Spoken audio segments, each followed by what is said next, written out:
Can I get a hey now? Hey now. Hey now. Hey now. Yeah! And welcome to the Leafcast. We're a first-time reader show based on the epic fantasy series Wheel of Time by Robert Jordan. My name is Ryan, and joining me as always... Wait. is my brother Dan. Top of the morning! Oh, I'm sorry. I'm a free speech warrior. I'm sorry I suppressed your dance there, Dan. That's okay, Ryan. It's okay. I'm feeling good. All right. Is this a free speech zone? I don't think so. No, we don't. We ban most speech, actually. No, we're too woke. Yeah, we're woke as fuck. We're woke AF. All right, ladies and gentlemen, it's been a while. Thank you for joining us back again for another Leafcast. Guess who's back? Back again. Guess who's back? Then this is episode 190. We're doing chapters 7 through 12 of Towers of Midnight. Brother Dan, there are 400 people watching the Dust Tubo right now. Yeah. Well, I love the 7 that we got. I'm so happy that you guys are here. Yeah, Best I know 7. that, you know what, and I don't blame the 400 people on the Dusty Wheel. It's exciting stuff. They got access. They got some access, Ryan. I know. We don't have access. We have axed. books. We got axed from the set. I respect. Ryan, we got to have a meeting about this font. I don't know if I like this Dracula font. Oh, what? I'll change on the fly. Let's go with this one. Do we like this one? Is it Wingdings? Oh, okay, yeah, maybe. All right. Wait, let's see it in full glory. Whoa, yeah, no. We're just tagging. It's just brutal tagging. Yeah, spray paint font. I'll figure it out. All right. Well, hey, guys, thank you. We have both first-time readers. We miss Carrie. We wish her all the best. Yeah. But we're moving on. Let's bring them in. Without further ado, I can do some more if you want. Can't. Well, I can do further all you want. Only if it's about nothing, because I only do much ado about. Yeah, much ado. So, in Spanish, the word nothing is nada. Oh shit. Okay.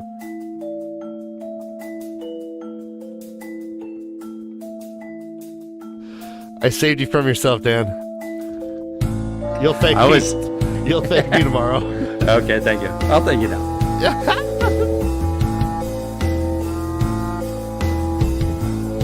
All right. Is Kay gonna make it? Is she gonna make it? Is Kay gonna make it? Yeah, I think she's reading the book elsewhere. Nope. Kay's not here. Oh no! Right. Oh. We lost. and ever after. Lost them ever after. Hi, Josh. Hello. Long time no see. How's your panhandle? How's the panhandle? How's your panhandle? How's your panhandle? I have a panhandle? You live in the panhandle. How's your community? No. You're in Florida. You need to work on your Florida geography, Ryan. Carrie! Hi, Carrie. Carrie. What do you think about this font here? I don't like it. Okay, yeah, neither do I. I Okay, feel like I know. I'm living in the Goonies or something. It's I think from the 80s, that movie Kids, I think the all the credits were in that was font. a 90s movie, Dan, but yes, I hear what you're saying. No, I was a kid in the 80s is what I'm saying. Oh, not the movie Kids by Harmony Korine. How's this font? Oh, that font is respectable. I don't know why the numbers are all tiny. It's kind of weird. But yeah, look at this first time. All right, so let's get into these books. We have 5 chapters to cover. Yeah, we do. We do, and there's so many points of view, guys. So many points of view. The cast is wide in these. All right, let's go. Chapter 7 is called Lighter Than a Feather. This is from Towers of Midnight, book 13 of the series. And it's a Lan point of view. Lan is riding with his buddy Boolin. Boolin's all right. Lan's like, Boolin's okay. he bought him a horse. He's been training with them. Boolin's kind of coolin'. Lan wants to be called Master Andra. That's his hidden name. And if you recall back, he did use this in book 1. Wasn't Moiraine known as Mistress Andra or something? She was Mistress Alice, and he was Andra. Yeah. Okay. If I'm reminding, yeah, I think that's right. They've been cruising for a little while. Hi, Kay. Brother Dan, we can't not comment on this intro. One of the strongest intros we've ever had. What? No, you jumped on the scene strong. So strong. Hi, Kay. I'm on too strong, young bull. Hey, I have been in like a legit fever for the past 5. I'm not sure how many days now. So, 7 days. I slapped on some lipstick. My nose is still dripping down my face, but I've got my book, and we're gonna have some fun. Oh, Josh is just detested. Josh is like, he's like, I can't. You're gonna get me sick. He's like, no. He's like, yeah. Josh, that's Josh's mask. Yeah. Are you contagious? He just fled. He just masked up. All right, this is the. Hi, Kay. I missed you. It's good to see you. Hi, it's good to see you. Back from your vacation. How was it? Yeah. Do I look tan? Do you want the truth, or? I walked many miles through jungle, through rainforest, the only rainforest in North America, or in the northern hemisphere, I guess, rather. Really? I was there's there. I thought like Washington had Maybe rainforest. the only one that. Wait, who had Tropical rainforest, I guess. Okay, well that's okay. Yeah, tropical. All right, that's amazing. And what's the most exotic and thing you saw? Probably that dead iguana. Was it in your kitchen? Jesus. No, it was. That was Nothing roadkill, but that dead iguana is a bad that one we talked about, right? So it was all right. This is gross, but it was like a little road. There was a iguana took up the entire road. Iguanas are dinosaurs, guys. Their legs are long too. They grip trees. They hug the trees and hump them as they go up. Their tails are long if they don't get rattles. Puerto Rico. Yes.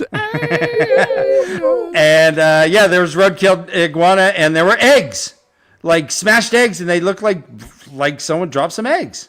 It was weird. Like chicken eggs. Yeah, kind of like chicken eggs.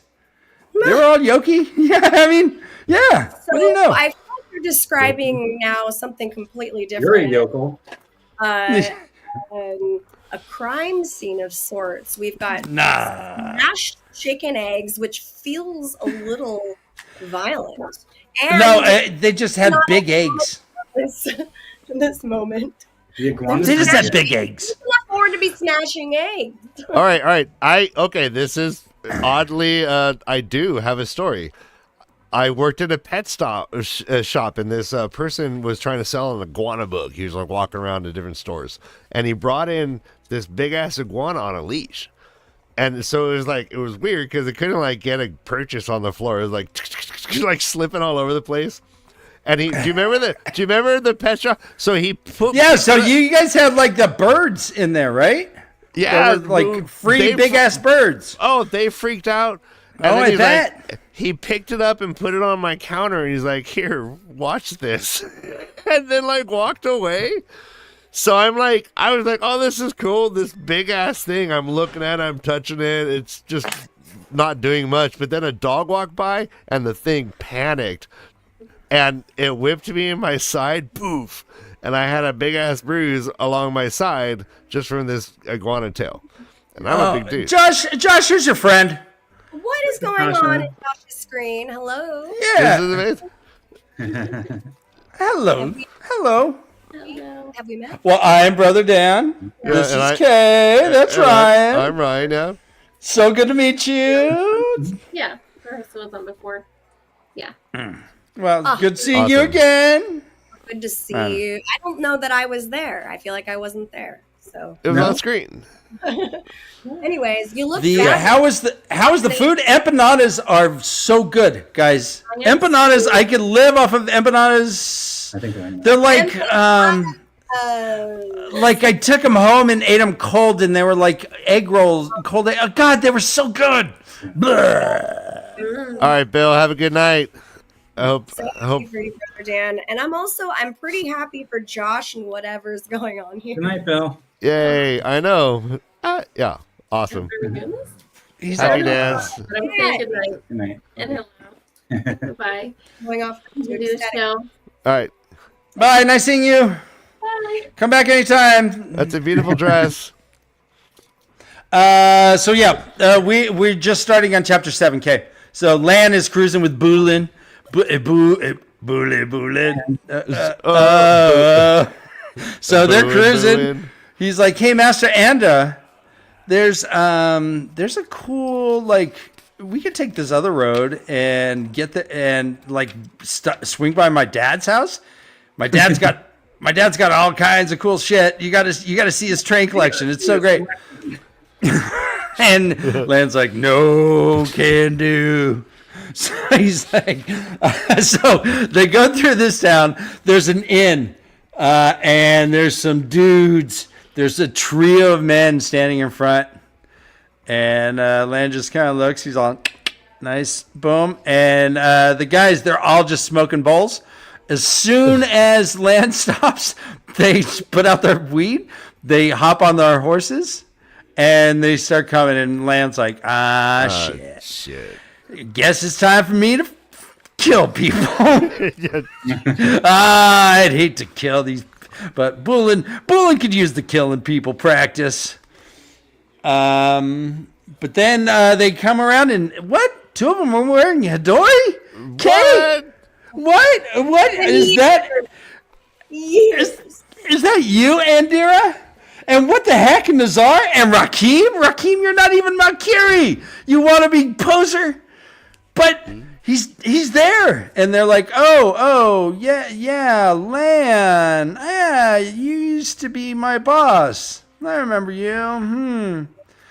He's like, well, you guys can't ride with me. He's like, I don't remember asking if I can take orders from you, jerk. That was then. This is now. I mean, if you were a king, if there was a king in front of me, of course I'd listen to a king. But I don't see a king around here now, do I? Lan? It's just locker room talk. It's locker. It's the equivalent. Yeah, the Yes. monarchic equivalent of locker room talk. Yeah.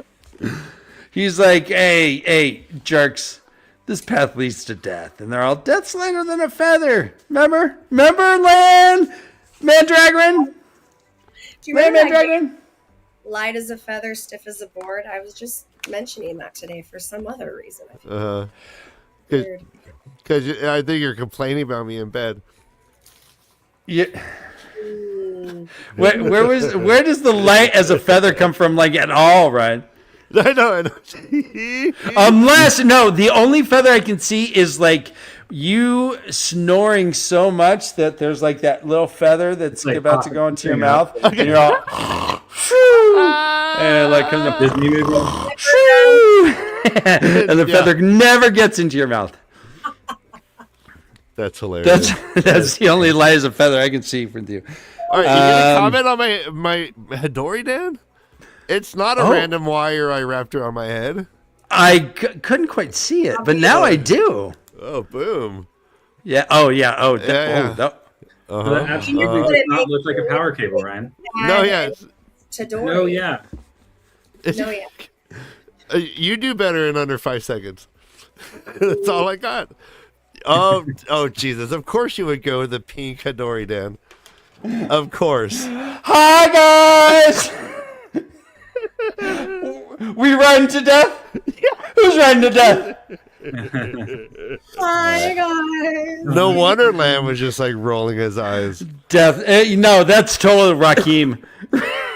Eric B. and Rakim. He's like, yeah, Yeah, so he's like, well, fine. I guess you can ride in front of me on the road, whatever.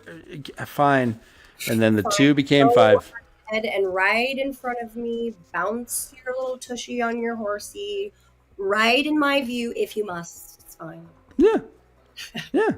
He's all fine, Mandarb. Let these What I- jerks die.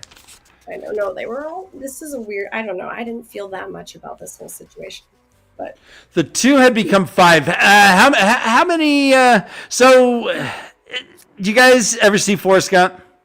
Remember when Forrest Gump is just running? He's like, Yes. his land, Forrest Gump running across the land, and people are like gonna run with him. Yeah. He had an army by the end. He had a whole army. does he think, you're saying Lan is Forrest Gumping right now? Yeah, where Forrest Gump was just running. He was just, I'm running. And then he would run, and then everyone was like freaking out about that he was running, so like people started joining him. Oh, Iris Bear! I'm gonna assume you're being silly sarcastic. He ran so far he grew a beard. Then He grew a big beard. impressive beard. Yeah. Oh, And yeah. Nice, like he is what a Tavaran is. Okay, right? what? Huh? What? Isn't Forrest Gump a Tavaran? Oh yeah, I like this argument. Oh my gosh, yes, so much, right? If ever we had an example of a Tavaran human in our world, it would It's be Forrest Gump. Yeah. It's Forrest For Gump. reals, Yeah. Dan. Yeah. For reals. That's amazing. All right. I guess I guess you could say like Jesus was Tavaran. Like, I don't remember enough about that movie to agree with you, honestly. So Well, he was John Lennon wrote Imagine because Forrest Gump talked to him. He's like, "Oh, imagine there's no religion?" He wouldn't have written him. I mean, yeah, he was totally fair. Anyways, you diverge. Jesus. anything about land. Neurodivergent. This was just kind of a touchback on land. We find out that he's still fucking not very close. Where's he at? He's right by Kandor, I think. He's on between Kandor and Saldea. If we look at the map, He's still a ways from where he's trying to get to. he's still a ways. But now he has 4 guys with him. Any thoughts? Kay, you said not much. You were like, yeah, I don't blah. Yeah, just not a whole lot, Lieutenant Brother Dan. For I know, Forrest. That's my boat. Mushroom. Let's jump to Galad. Galad's eating. We're doing mealtime, guys. Scale of 1 to 10. 1 being crap, worst ever. 10 being most delicious. Galad has porridge with a handful of raisins stirred in. Are those insect eggs? Jeez. I've never done that on the show. Your puppet mouth even went. Anything. I am a professional, Dan. Oh my gosh. No, that's okay. It felt great. All right, so what do you 1 to 10, K? Porridge with a handful of raisins stirred in. That's horrifying. No. That's a 1. Really, I think I need more clarification on porridge. Porridge? Also, how much is it? I literally just made porridge before I got on the show. Are you? Oh, Josh, all right. is porridge. What is Did It's you? called Pongal. It's the Indian version of porridge. But Did you put? Yeah, I was gonna say, did it have curcumin in it? No, it had curry leaves and ginger and urad dal and mustard seeds and ghee. See, now Seriously. that's amazing. And if you threw some raisins in that, I probably wouldn't even care. So it sounds incredible. Yeah. I would love that. But in my mind, porridge was the equivalent of like oatmeal or something. Hey, It's like hey, watered down oatmeal kind of, or rice. Yeah, Yeah, or like John- a Cooked till Yeah. it's soft. kind of thing. But now we know why Delicious. Josh's lady looked so satisfied. Yeah, Erndal and ghee. It was the porridge. that's why. It was the porridge. Did you have raisins in it? Yes, No, she- you don't really make it sweet. It's a savory dish. Yeah, I'm a savory dish. You are a dish. I'm medium rare. You want me medium rare?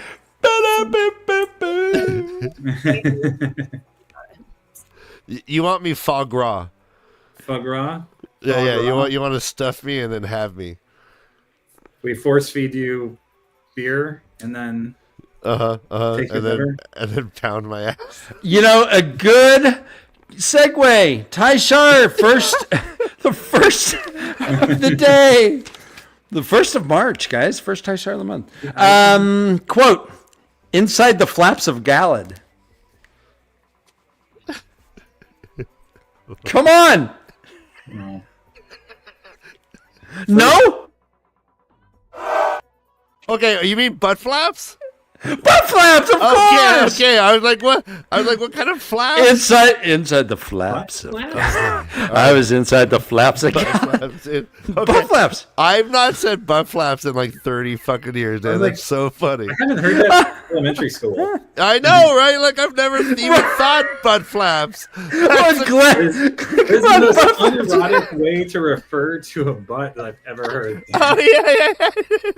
Dude, butt flaps is great. Let's bring it back. Butt flaps. Fuck you, dude. Oh man. You're all, wait. Ding. Did I just say butt flaps? You're all, Like, I'm all, yeah, of course. All right, so.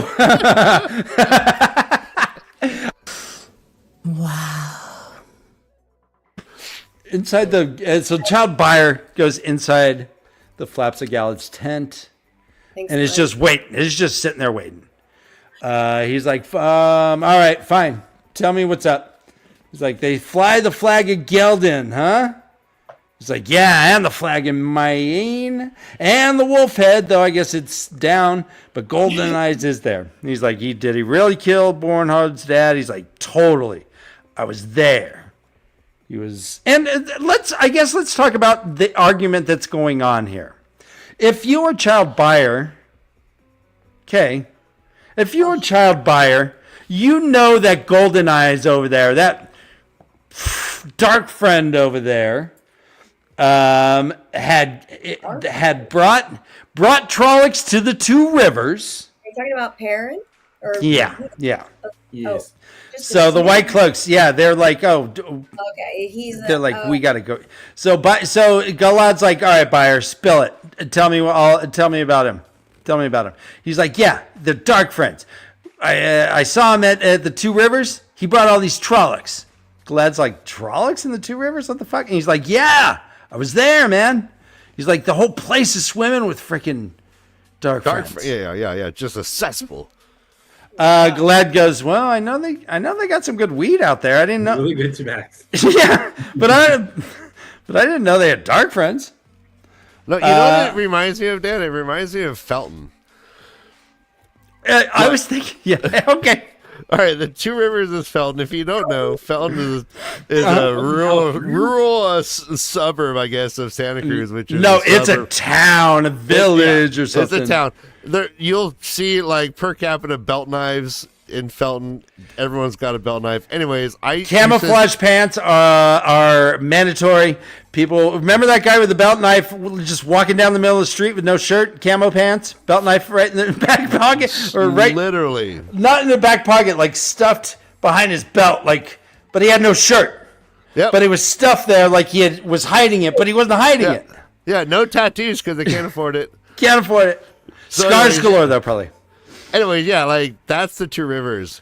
So I used to think like, oh my God, like Santa Cruz Mountains, it's like amazing up there. That's where all the good drugs are. Everyone's like living organic, whatever. No. They like are armed. Right. Felton and Felton, remember? They were conspiracy theorists way before conspiracy theorists were a thing, man. Yes. The whole town of Felton exists. I mean, since the gold rush ended, the whole people are there because they don't like the government, man. They got more bumper stickers on their car than dollars in their bank. They're like, I don't trust the banks. Oh, it's crazy. It's so fun. But they own houses. And all right, hey, It's actually Lone Pico and Zayante, I think that you guys are talking about, not Felton. But well, do tell. I don't know those names. I don't speak Spanish. Sorry. Lone Pico and Zayante are like the really small. They're the original native names, kind of Brian. like California mountain towns there. Yeah, but whatever. I'm mincing words. No, It's fun. Continue with your. You're missing comedy, Josh. That's what you're doing. You're serrating comedy. Hey, if you like this kind of comedy,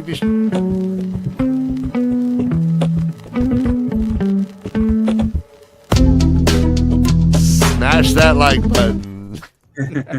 All right. Hey, I'm not the one who's harshly judging people right now. I'm putting them into buckets. Okay. Oh, yeah, no, but like I can't see out of my own Realizing. bucket, so it's like a fiction. It's a fun narrative. It's fun to judge people harshly. remember when we used to have bucket seats? Now we all got captain chairs. Captain Chair. Anyway, all right, so we jumped to Perrin. I don't know. But Galad's like, all right, just tell me everything about Golden Eyes. Fine, you piqued my interest. We jumped to Perrin. And Ryan and I were talking about this before the show. This stylistically is a bit different than what we've seen. I think Robert Jordan would have broken this up into 2 separate chapters instead of this tit for tat. Galad's eating breakfast. Perrin's eating breakfast. yeah. Yeah. Yeah. I think that. was like, oh, there's another meal. Huh. Yeah, no, it's like those TikTok videos where one person's playing 2 characters and just talking to Yeah. each other. Well, I don't know. Well, I think. Well, hold on. I can. Never mind. I want to see. I could be Rakim. All right, meal is rate between 1 and 10, guys. Yeah. No beans, no vegetables, no gravy, just No, a thank big Ham ass and chop bread. of ham, rubbed with salt and seared over the fire with a pair of boiled eggs. Boiled eggs, I guess, were Overcooked. little overcooked. I think he wanted a runny. He wanted them over medium. Dude, He wanted it over medium, and I don't think he ordered it. Soft boiled. Hey, do you guys think they put the boiled eggs on the ham to make it look like eyes? or like a cock and hope balls. so. Cock and balls, that's what I'm thinking. Yeah. I just imagine the plate came out looking like a giant cock and balls. And he's just like drooling all down his and he fucking just, wild rips beard. into it without his hands. Just like And so he's eating his breakfast. His wife comes in and starts nagging him. She's like, look what you're eating. All right, like, does "Can he use They eat utensils? dinner for breakfast. Yeah, but he wants to just use his freaking hands. But he's using utensils with Gaul when Gaul comes in. Okay, I thought you said with gall, like, oh, Yeah, he hates it. yeah. These. He kind of does hate it. He wants to be like Wolf. Wait, how do you use utensils with gall? Clink, clink. A lot of scraping of plates.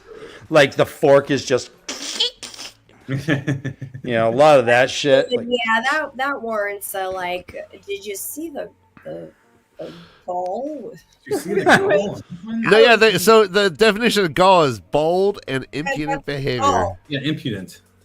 impudent. So she's like, how can you eat that? He's like, it's 7 a.m. Can it wait until after I'm done eating for once in your life? Oh, women, right? I'm kidding. Oh, he's the most practical ever. As per, I don't know, gosh, Perrin. Right. It's food. It's food. Food's food. What? Oh, so I can eat this afternoon, but not before noon? Dumb. Also, it was weird how they described her dress in this. I don't know why this made me feel weird, but unobtrusive. Right. I understand what he's trying to say, I think, but it was a weird way to put that. Okay, that's a great fucking comment. Okay, I did not pick up on that. Yeah, the quote is, she wore one of her unobtrusive gray dresses. Perfect, because it didn't distract from her beauty. Right, so like... Wait, what does that even mean? Those are contradicting statements. Unobtrusive is like what is obtrusive? No, okay. I think they're not contradictory. Is it obtrusive to be like wearing a burlap sack? Or is it obtrusive to be wearing a flashy, like, cleavage revealing hip hugger? I think the answer is yes. Yeah. I think both of them are obtrusive. Both are obtrusive in different ways, yeah, for sure. I think what they're referring to here, obviously, is because he's not distracted by it, right? So he's like, oh, good, so I won't be distracted by her beauty. Yeah, I'm not smelling her titties. No, that's not what it's saying. It's saying that the dress doesn't detract from her beauty. Not that. I know, that's what's so weird. It's like, oh, yeah. I like it. At first you think, she's wearing like the simplicity of her beauty. What's so weird about that? She doesn't need adornments or like clothes to accent her. He finds her beautiful in her native state. No makeup, no flashy clothes. Yeah, I would, but unobtrusive is yeah, that's a weird, because then she does it. Do you ever think of your lady when she dresses and you're like, God damn, that's a bit obtrusive? I wish you were more unobtrusive. I wish you were a bit more unobtrusive. Can you lose the obtruse, please? Yeah. Here's a red and white gown I want you to wear. I don't know.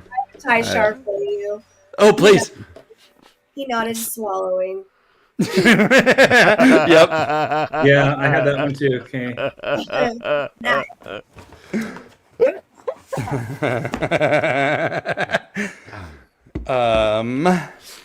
So yeah, she's like, well, I'm having breakfast with Alejandre. If you need anything, I guess just text me there. He's like, cool. They moved their camp. They're off the general road now. They got a little bit better position. They're by like an old statue. Okay, like a freaking statue that was big and has fallen and is buried, but there's like just a sword and a hilt sticking out of this rock. This speaks of, well, I guess we had a breaking, but it speaks of age, antiquity. Yeah. I don't know, but Sword in the stone kind of image again. Is that what we're? It was just. Let me see. I lost the page. Hold on. Yeah. So I actually had to read the sentence a few times, and it doesn't actually totally make sense either, the way it's described. Do you have it in front of you? Read it.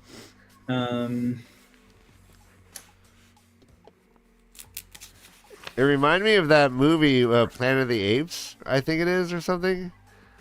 Right. Where it has the Statue of Liberty in sand at the end. Yeah. Are we thinking? But yeah, she's not wearing this. Yeah, but yeah, that's right. That's what I was thinking when I read that. But it's a sword. It's just a big ass statue holding a sword. All right, hey, while we're waiting, this Sunday we're holding the Great Stump, which is a Wheel of Time trivia game. It'll be full book spoilers, so right. We confirmed special guests. Chris Moorhead from Wheel of Time quiz Discord and the Wheel of Time Discord, I guess, or something else. He's going to be running the game. He's the grand questioner. We have Jansen. We have Light Blinded Fool. And we have Tom DeSimone. Yeah, Felty Tom. Nice.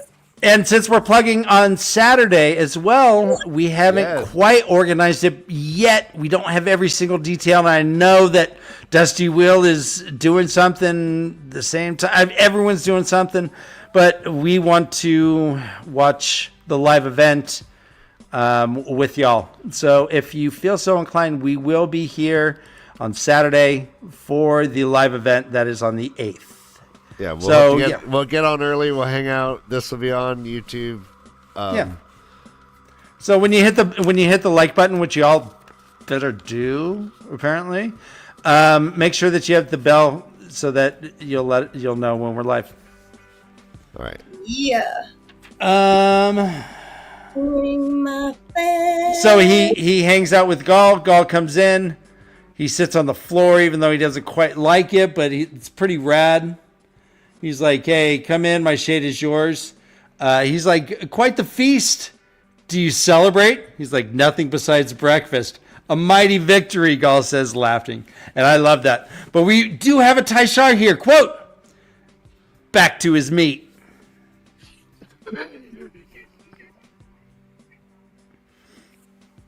Yep. Uh-huh. Sure. I mean, like in any context, that's just a horrible statement. Like, who refers to it as your meat anymore? Like, that's so 1980s. What? Like butt flaps? Beat your meat? Beat Butt your flaps? Well, yeah, you're bringing us back to the 80s, Dan. This is crazy. Ryan, all this stuff is just right up your butt and around the corner. So, I mean, I found it. what do we make of Fail's attitude towards Perrin here and the way that they're interacting? I mean, What are your thoughts? it seems like they're having some marital issues or stress, at least. She's kind of like judgy of him. They aren't really affectionate. She like walks out without kissing him or like, you know. To piggyback on that, later on this chapter, he's like, "Yeah, we'll go, but God, don't tell my wife." Mm-hmm. Which is always a bad position to hold. It just is. Hey guys, we're gonna do something, but don't tell my wife. And in fact, if my wife calls, can you say I was just here and I ran to the store real fast, but I'll call her back. Thanks. Yeah, none of this stuff. Don't ring your people in and don't tell Fael about this though, okay? And they're like, "Yeah, don't worry about it." I don't know. What are your thoughts though? It just besides strife, this is probably been the case. It does mention the golden belt and her uncomfortableness with like him even mentioning like finding her another one. She looks sick when he brings it up. So obviously, like she's still not being honest with him about what happened. Still in her secret garden. That her experience that she had. Do you think that is what is their roadblock right now? Is his own inability to accept his wolfness, as well. So Perrin just has too much shit on his plate, and Fael, now that he saved her, too much ham. Hey, great celebration. Too much dick ham. Back to his meat. Back to his meat. Right. Wow. Bring it back. Good callback. All right, Dan, I need to go do dad duty. I'm going to get Kay back on, and I'm going to go care for the kid. All right. Good. Hopefully I'll be back. All right. Good luck. All right. So it jumps to Galad, and again, I guess we could just... No, we'll jump back and forth, I guess. It's just dumb. Galad is talking with Bayer, and Bayer is giving him the lowdown. He gives him some pretty good evidence over the course of you know what? Fuck it. We're just doing Galad, and then we're just doing Perrin. Okay? And so Galad is talking with Bayer about the two rivers. Yeah, it's full of dark friends. They're raising a flag of Menethrin and gathering an army from among the farmers. They're like, yeah, some farmers are super tough with the staff. And he says, yeah, I'm aware. Recalling a particularly embarrassing lesson he once been given. This, of course, is Matt. Right? Yeah. Yeah. The it says that this wasn't his first experience with this creature, Ibarra. He killed 2 of the children on a forgotten road in Andor some 2 years ago. He said he got away. He killed two men before we could subdue him, then escaped into the night after we had him captured. My lord, he was to be hanged. He's like, well, you got proof? He's like, yeah. Child Oratar and child Bonehold. Boner. He's like, yeah, and he was at Falma too. Remember, Falma was weird shit. He's like, the light has delivered him to us. Buyer's like, what more do you need? He's like, do we just let him go? He's like, no, you're right. By the light, if what you say is true, then we cannot turn our backs on this man. Our duty is to bring justice to the wronged. They're like, yeah, the Queen of Gildan has sworn fealty to him. And he's like, oh, well, now you tell me. That could be an issue. They're like, nah, fuck it. Well, who cares? They're like, well, hold on. His army's bigger. And apparently much bigger. We hear that it's like 3 to 4 times bigger. Okay. I'm back. You're back. We're just racing through Galad, and then we'll talk Perrin.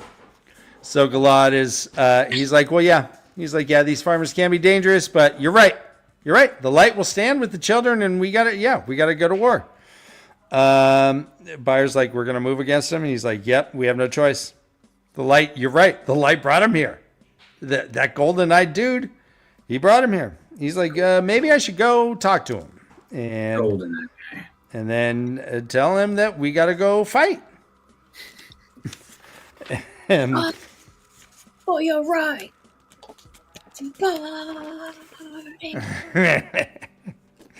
He says, I'd rather draw him out to make use of my cavalry. And so Galad pretty much gets convinced. He's like, okay, yeah, I'm going to go talk to him. But yeah, if what you say is true, yeah, we're going to have to war. We're going to have a little war. Throw down. Perrin, in the meantime, Perrin is talking to Gaul. And he's like, so they know that Basil Gill is captured by the White Cloaks. He talks a little woman problems with Perrin. There's trouble with Bane Shiad. He's like, oh, I swear those women. It's quote, I swear those women will drive the mind from me. What man should be expected to suffer such things? Oh, yeah. But the captives, including Basil Gill, and a bunch of wagons and stuff. I think there's other people.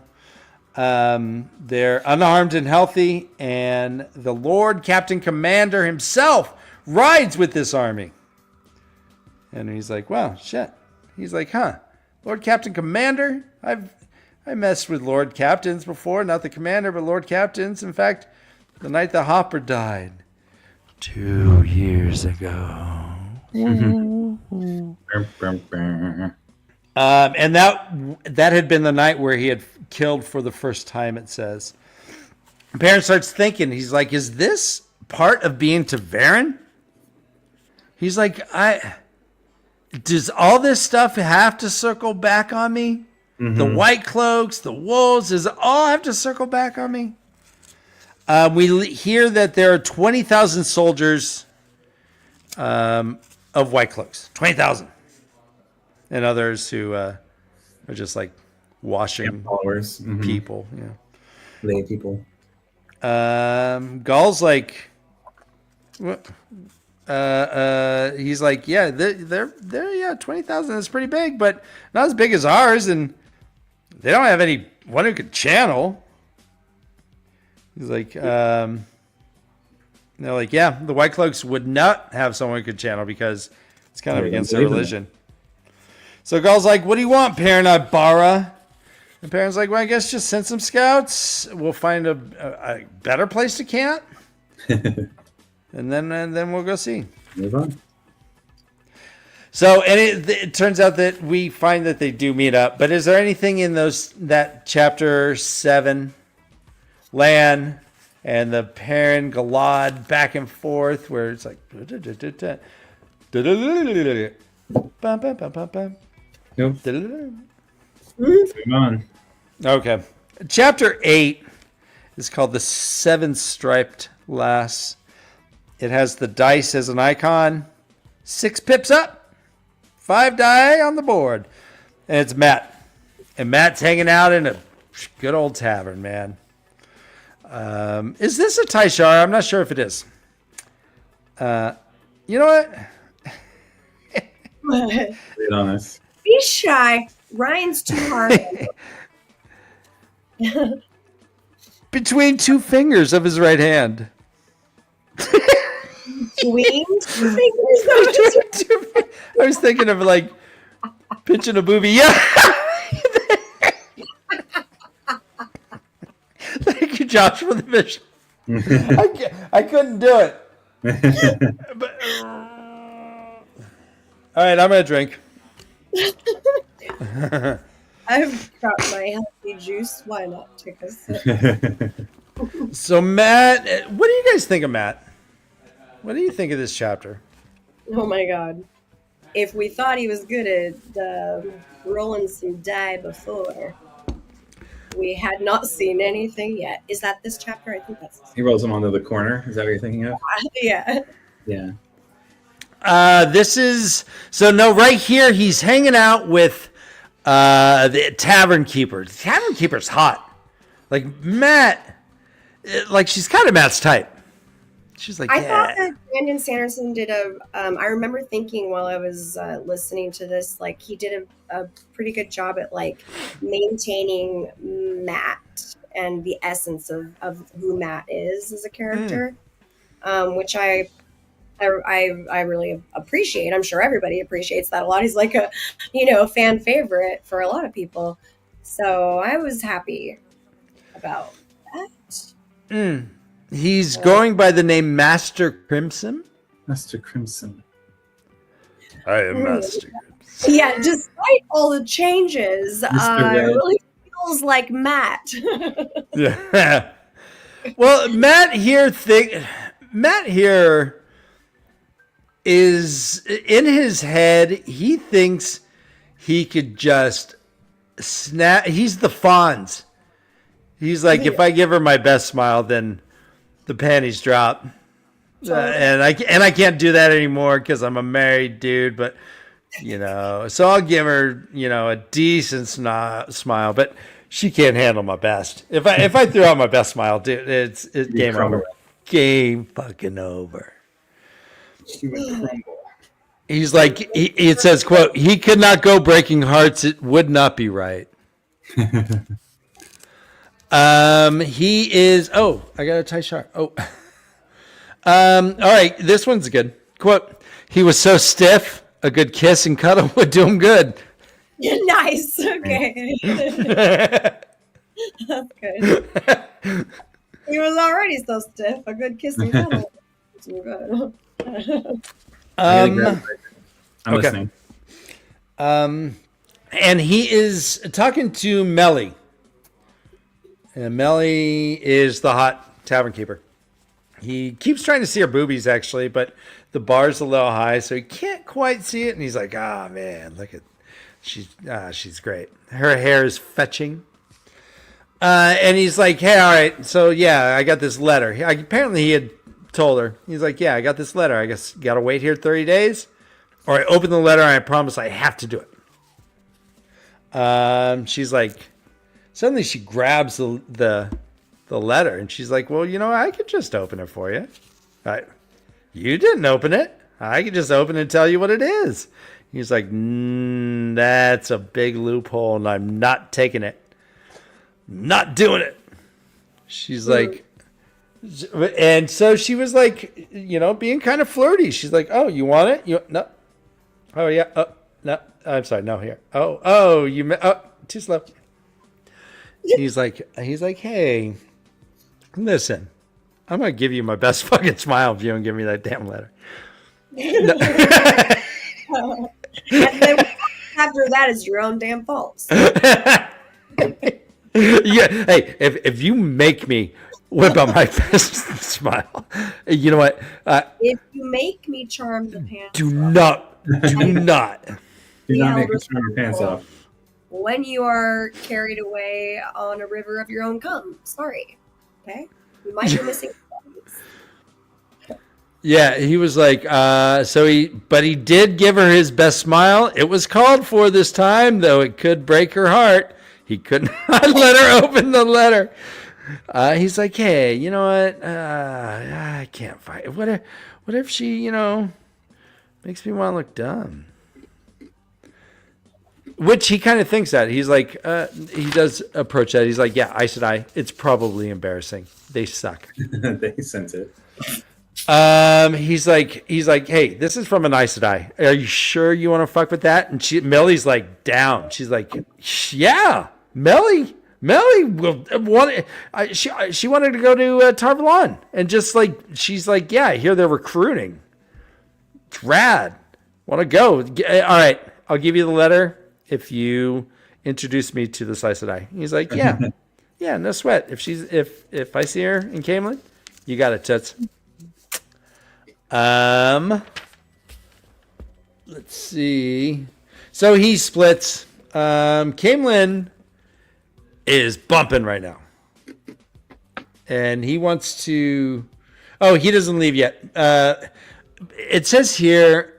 All right, so let's talk about this real fast if we can. This line here. Not wearing his hat, so he's not as recognizable, right? He's not as recognizable. There are pictures of his face that people are trying to find him and cut him. Right. Cut Throats and stuff. They want to kill him. He's got a bounty. He's a wanted man. Wanted. It says here, quote, Matt had played a few rounds. So, all right, I'll start over.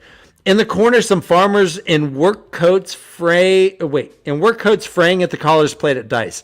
Matt had played a few rounds with them earlier and had paid for his drink with their coins, but he hated gambling for coppers. All right.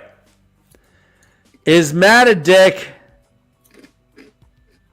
He's not going to lose. He's not going to lose. These farmers have fraying coats. Matt has fucking lace on his wrists. He has a manservant. And he's more or less stealing money from the coppers. And he hates playing for coppers. But he pretty much just like, all right, you guys will buy my drinks. I'll just take your money from your table and your kids. Well, he is out to make more money than that too. It's to me, it's a damn shame.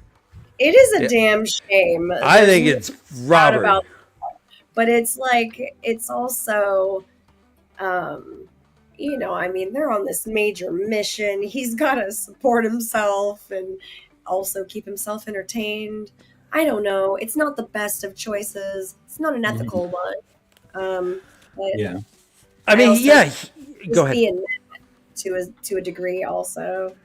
But also, he's got such this sweet side to him, where he really does care about the people, though. So, what are you getting at, Dan? Is there a reason that he's doing this? I'm saying he totally could have afforded to buy his own drinks.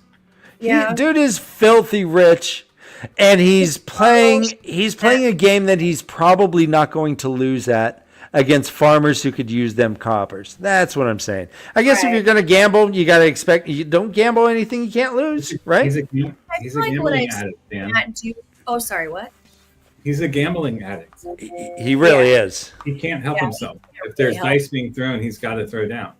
Doesn't matter who he's taking money from. He's an addict. Yeah.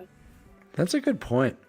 I thought it was funny how at one point his or maybe that wasn't to the table, maybe that was to the stage. His coat was like had a knife going through it, and he was stuck to like physically stuck to. I thought it was the table they're playing at. Like, oh, he can't even escape it if he wants to. Like, obviously he can, but like as a what's the thing I'm trying to use the metaphor. I'm still on lots of cold medicine. No. I'm with you. Yeah, that's yeah. And he was complaining. He's like, yeah, I my hand would have healed, but this coat. Oh, this black coat. You're gonna see the patch. You're the dumb one with all the patches. I don't want a stupid patch. And he's like, oh, look at Lord Matt over here. He's like, Plus, he wants to take away not all the lace on his collar, but some of it. I'll keep a little bit. Him and that lace. How do you feel about lace, Josh? No, thank you. Yeah. No, thank you. No, thank you. you. Either, Dan? I like the song that Chantilly lace and a pretty face. So I don't know if I've experienced Chantilly lace.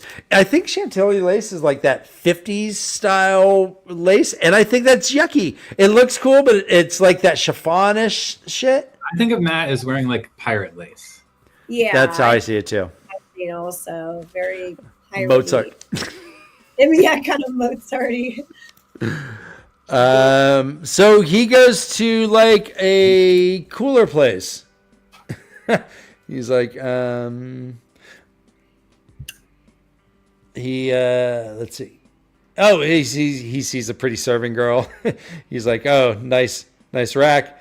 Maybe Tom would like her. So he's like, he doesn't think he's being as gross as he is, I think. But he's being super gross.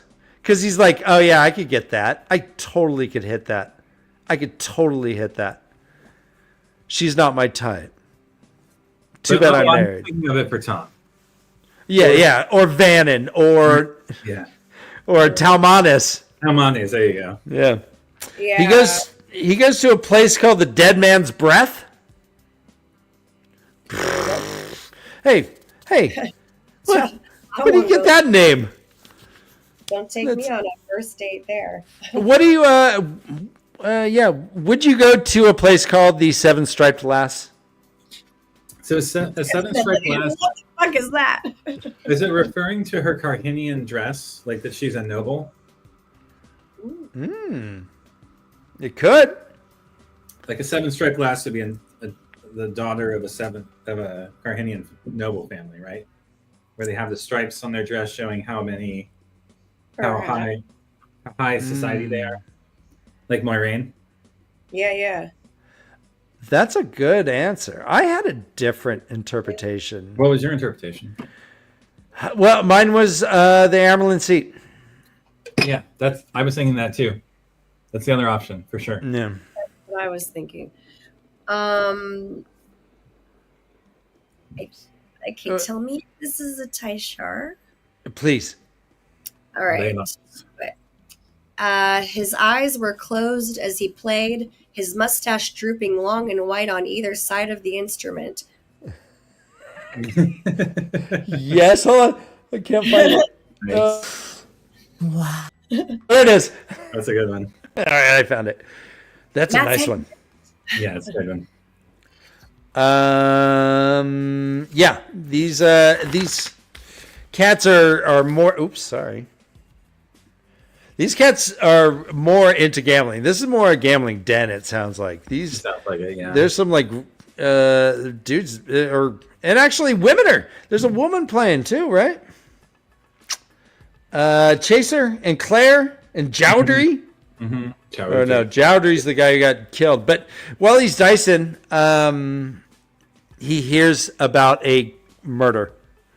Jowdry got his throat ripped out and all his blood sucked out.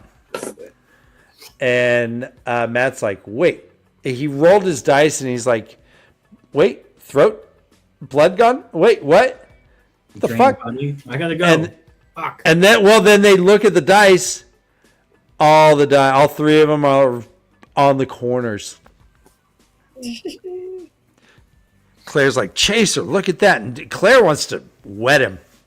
She's like, I'll stick you, bloke. Aye. Oh, wet you. You wee cunt. That's Claire. That's my Claire. What? Hey, this ain't nothing. Well, in my parts of the woods, that's just tossing them dice this way and that. They all think they can just come rubbish me up a bit. I don't know. I'll slit you, bruv. What? I'll slit you, bruv. Bruv.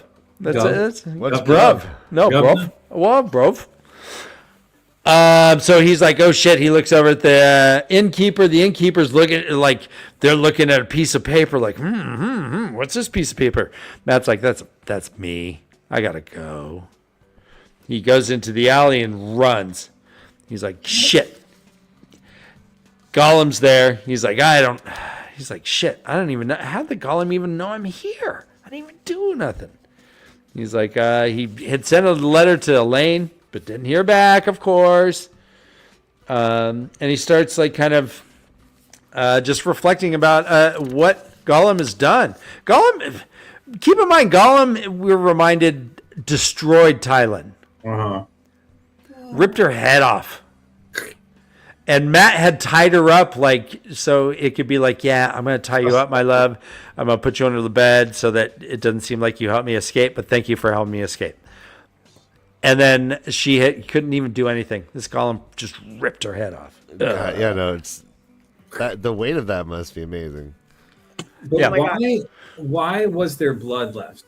So this actually really confused me. Normally when he kills, there's no blood because he drinks it all. But when he killed Tylan, there was blood left. Yeah. He describes it as seeing her blood everywhere. But he didn't see her. Matt did. Matt did not. And in fact, he says that in his chapter, but he says he had to leave it to his imagination, but unfortunately, his imagination was pretty accurate. Oh, it was because he was imagining it. Okay. So Matt goes to the inn that Tom is playing at. That is called the Two Apples. Tasting them out. My humps. My humps. My lady Two Apples. Oh yeah, there would have been so much blood. The Golem lived on fresh blood. Okay, that's where it is. And Tom is killing it. Guys, Slaying. Tom is slaying. He's playing his pipe, just eyes closed. He like invented looping.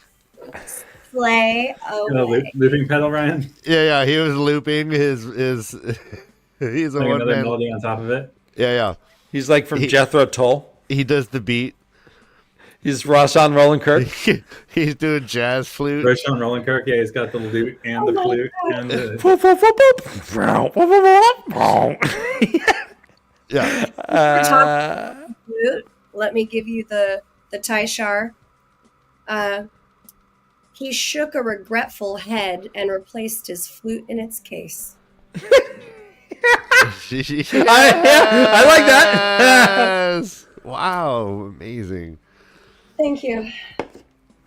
All right, So if like Tom was like playing like at a local bar now, right?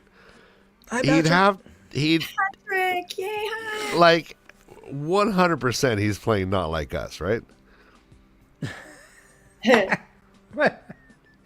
Like he's a showman. He gives them what they want, obviously.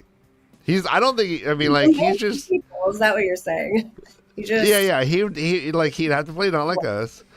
Maybe like Nope. go what? He would be like John Mayer.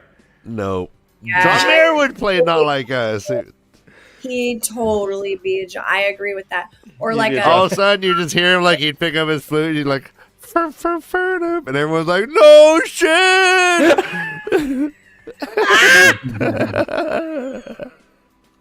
And then he starts crip walking. And he does an A minor. Yeah. Oh, yeah. But in old tongue, obviously. So Matt walks in, sees everyone watching Tom. So Matt starts people watching, and guess who he sees? I'm going to quote: crusty Ilianers, smooth Damani, crafty Kyrian, stout Terrans. Jesus Christ. What is that? Crusty. I do be crusty. Illinois. This is the worst movie I've ever read. It's like he just ran out of room. Yeah, right. They're crusty. I'm over it. I'm pretty irritated at them at this point. I'm gonna call Illioners. It's like houses in Hogwarts. It's like, oh, all Slytherin are shrewd. All Illioners are crusty. So Matt's like, well, because Tom is doing a medley. He just didn't stop. He's like, he went into another song. Yeah. And Matt's like, I'm standing right here, bro.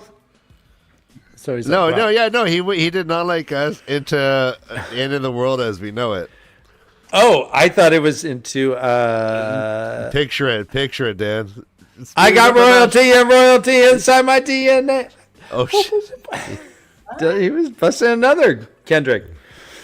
Oh, I don't know that one. So Matt's like, all right, I'm gonna wrap this up. I'm gonna be efficient. I'm gonna go. Speaking of rap, I'm gonna go collect the coins while Tom's like finishing the song, so that he knows I'm here and it's time to fucking go, Tom. And suddenly, as Kay had said, boom, dagger goes right through his coat. He's like, Jesus Christ. And it turns out, he didn't know. He didn't know. He didn't really look before throwing a knife. Right. Well, Tom's that good. So dumb. He's like, you're lucky I didn't aim for the hand. This shit is so dumb. I aimed for the for your call. They're your fucking cup. best friends. They're buddies. What the fuck? Tom is not reckless. His eyes were closed. He was into the jam, Ryan. So dumb. He was so jamming. Yeah. Come on. John Mayer played with the Grateful Dead when after Jerry Garcia died. I can imagine Tom, like eyes closed, just flute, and then suddenly he just sees Why like do you motion. keep saying flute? He's playing the harp, Dan. No, he's not. He doesn't play the flute. They Play the wish. fucking flute, bro. Tom has a harp. Tom's harp. What the fuck? He's playing flute. He's wiping down the flute. Okay, what are we gonna do with this Not guy? Are we watching the same? Are we reading the same book? Yeah, I don't know. All right, here I'll bring him back in, and you disabuse him of that shit, would you? Disabuse him. You bring me back in?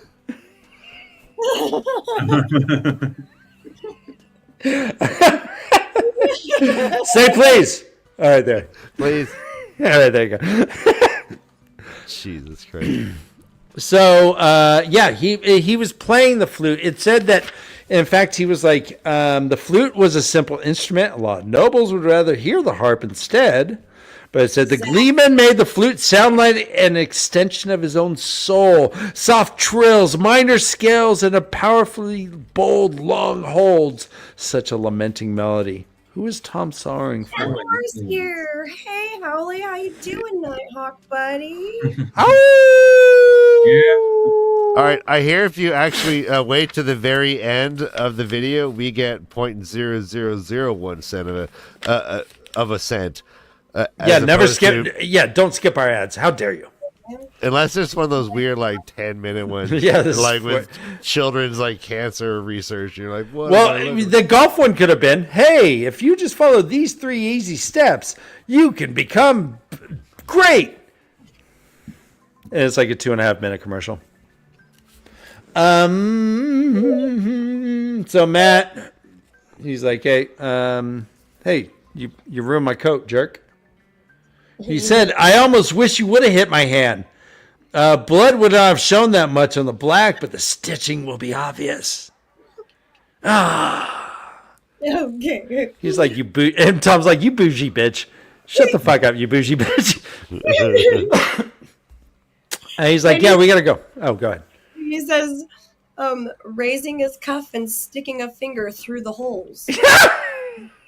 All right, Tyshar, Ryan, do it. Tough. I couldn't let us away. We were right there. Oh. So they leave. The walk is they got to walk a league back to their camp.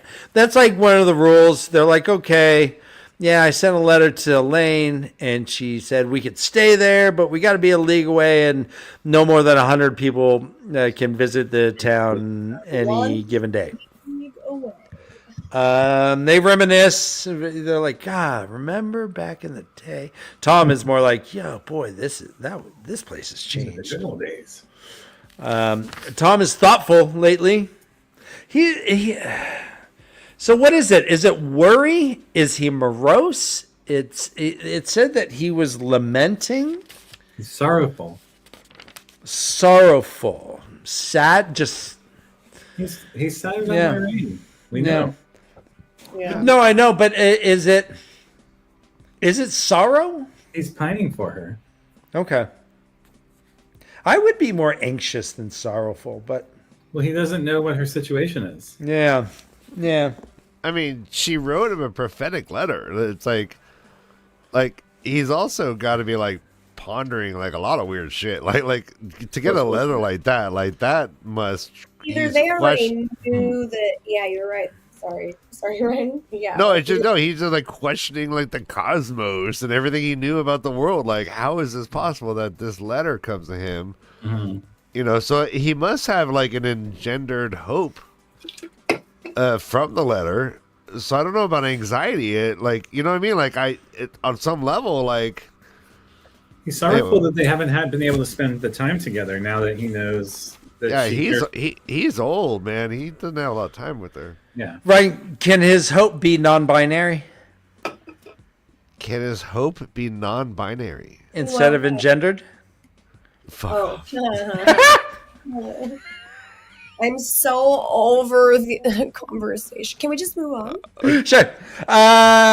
So he's like, Tom's like, man, I wish the Queen's Blessing was still open. That place was rad. Basil Gill knew everything. But we get some lowdown. Tower Genji is where it's supposed to be, I guess. It is several hundred miles northwest of Whitebridge. Whitebridge is between Andor and it's far, several hundred miles. The people from Whitebridge call it Whitebridge. What, Brett? No, they Whitebridge. Puh, puh. You say the H? Is that what you're saying? Yeah. Whitebridge. Yeah. Hard H. White. Oh. Like Nutbush. Ah. No. Nut push? Yeah, how Tina Turner sings Nutbush. You guys don't know. Oh, I mean, Bush got to do. No. it's She's not like, that Bush. Isn't that something? Kobe? She's like all gravel Tina. All right, no, here you go. Anyways. Once you say Tina, you got to do it.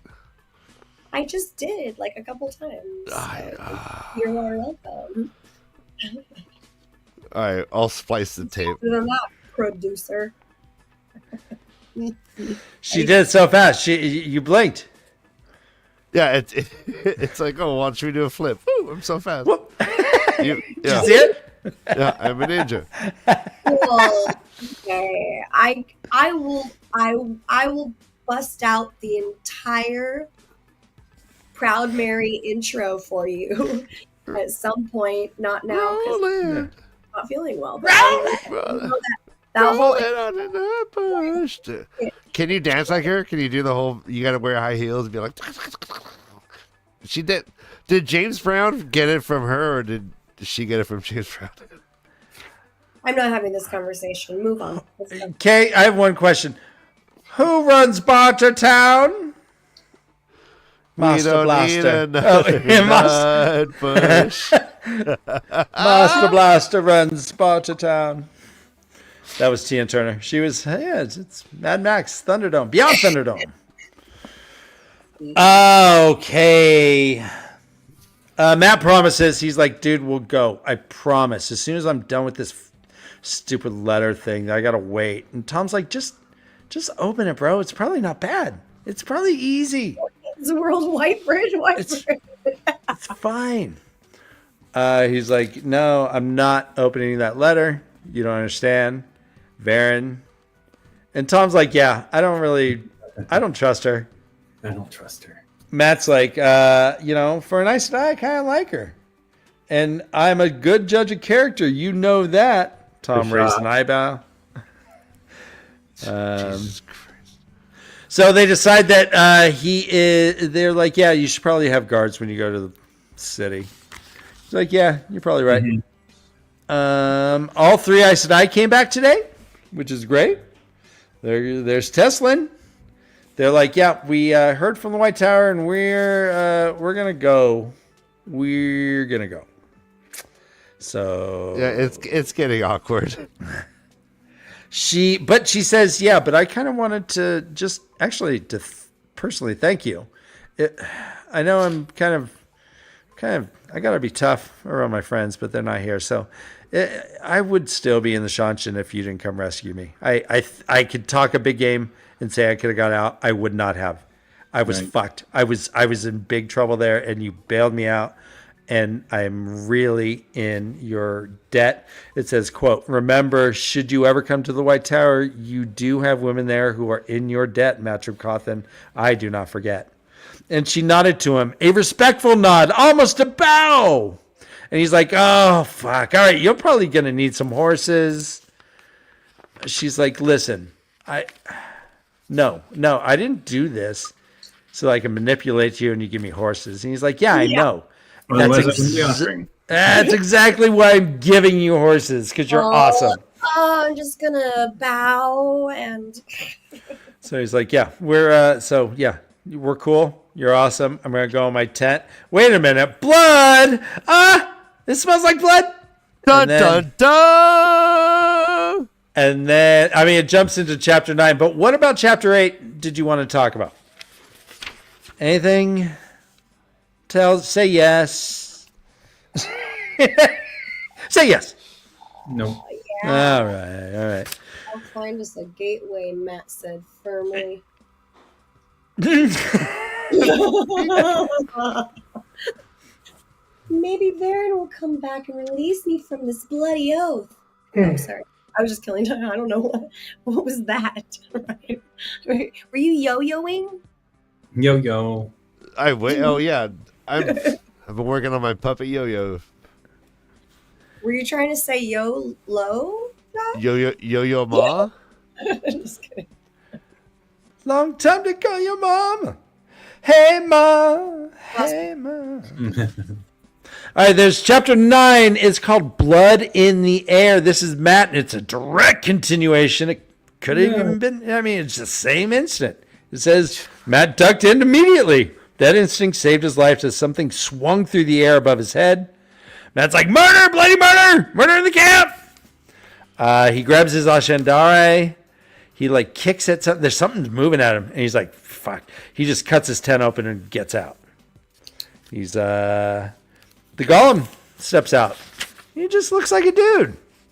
A man with sandy hair and unremarkable features except for, I assume, a foxhead medallion-shaped scar on his face. Mm-hmm. And they kind of talk. Matt wraps the foxhead, rips it off. Bink.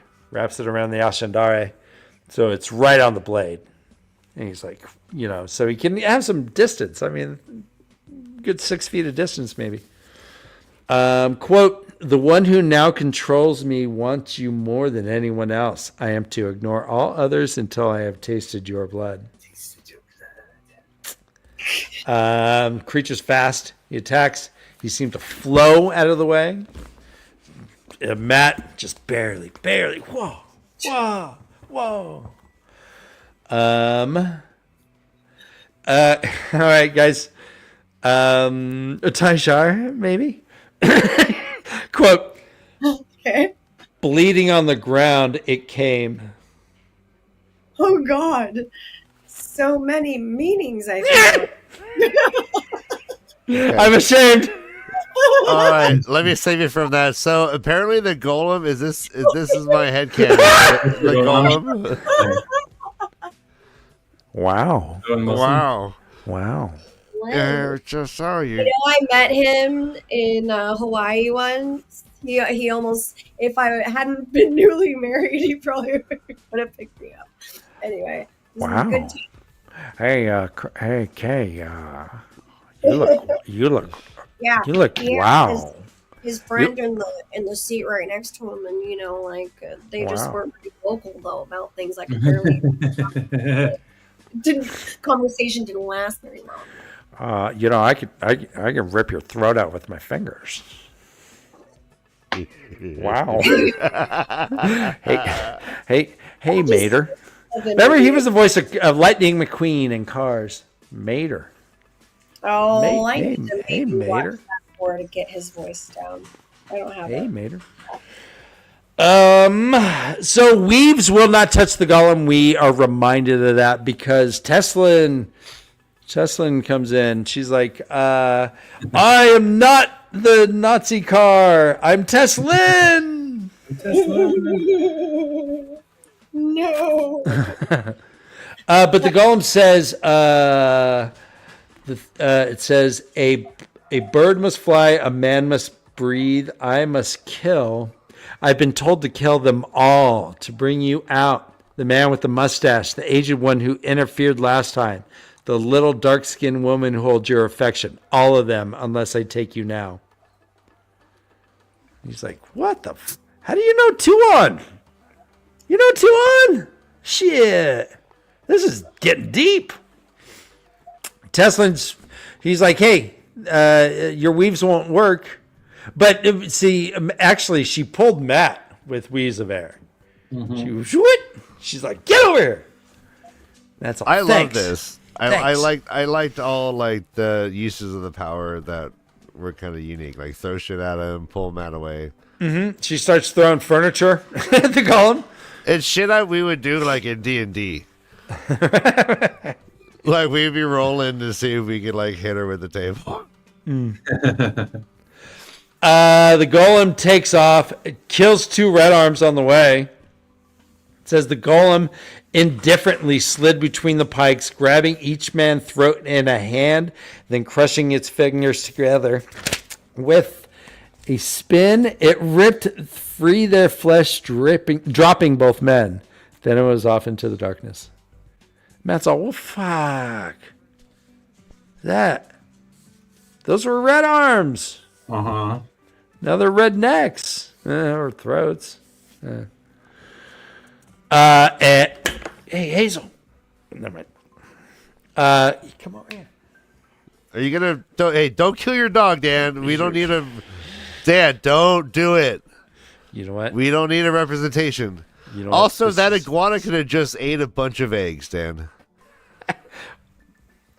It could have just swallowed a bunch of eggs whole, like a magic trick.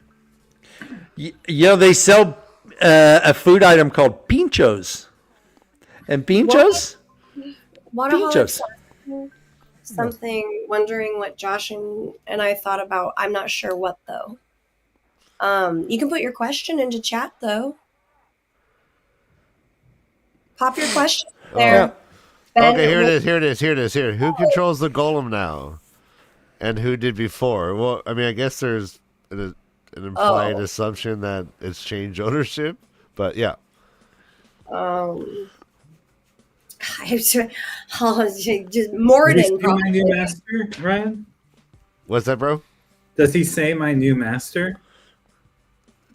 Ah, yes. Yeah, well, he says the one who controls me now. Now. The one who controls me now. So probably just a switch of ownership as the Not necessarily. It could just mean like cause, It could mean before he was put in the stasis box too.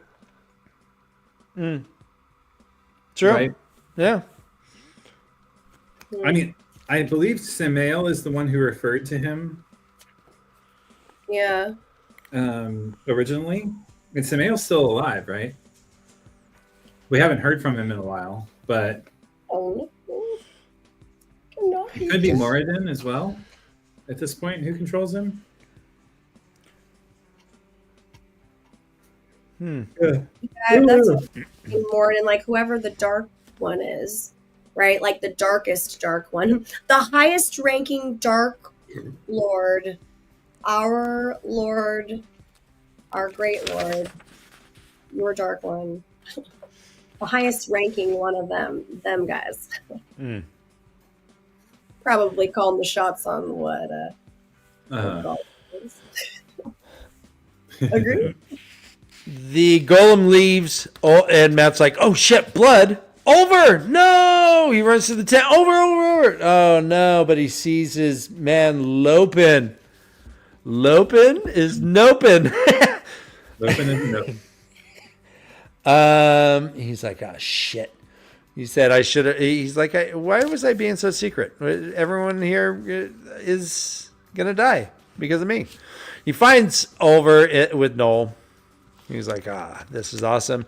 And then they're like, all right, change of plans. I'm gonna not be in this camp anymore. I'm gonna stay in the city. I'm gonna stay in a different inn all the time. I'll have some friends with me all the time. I'll tell everyone that a monster is out there ripping out throats. All this is done. I have a Taishar quote, "Suck a man." Uh-huh. I'll do it. Let's talk to Freud, Dan.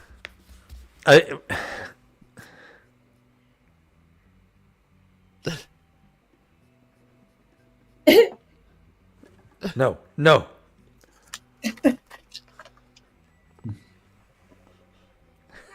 All right, I get him. Jolene. She shows up with her warders. Warders hate Matt so bad. They hate him because Jolene, like, he spanked her before. Well, you wanted it. Whoever is the golem's master knows about Tuon. So we could probably, if we can figure out what of the Forsaken know about Tuon, we could probably determine who it is, right? Moradin probably knows about Tuon from his spies.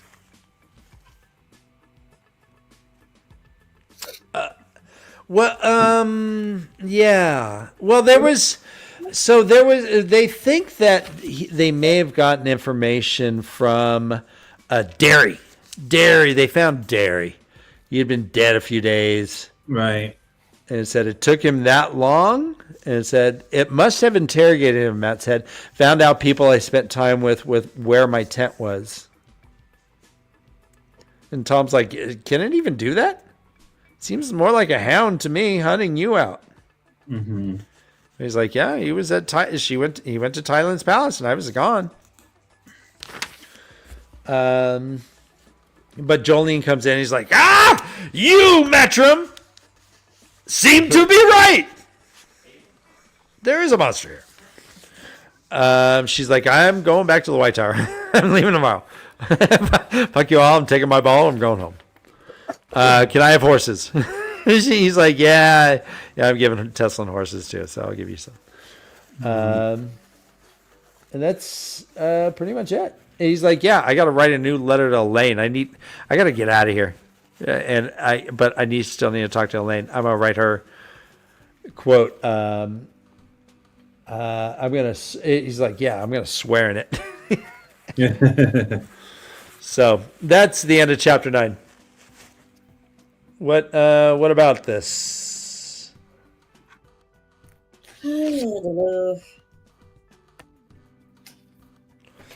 There was, Matt. Matt has a monster chasing him, and has been chasing him for several books now. Like, for reals, what do you think of this?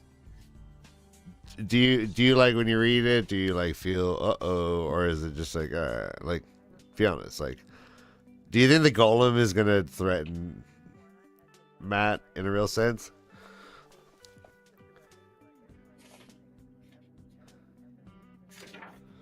I don't know. I don't know if I feel like the golem is really going to be a huge threat. I guess my feeling about it is that the golem is kind of more like a little mischievous spy, more so than a thing that really does, like, I don't know, a ton of like significant, like, event changing harm. So I'm just not. I just don't feel that concerned about the golem specifically at this moment. Maybe that's just me being really naive, because I tend to weigh on the more positive side of things. So maybe I'm just like not really realizing what a threat. But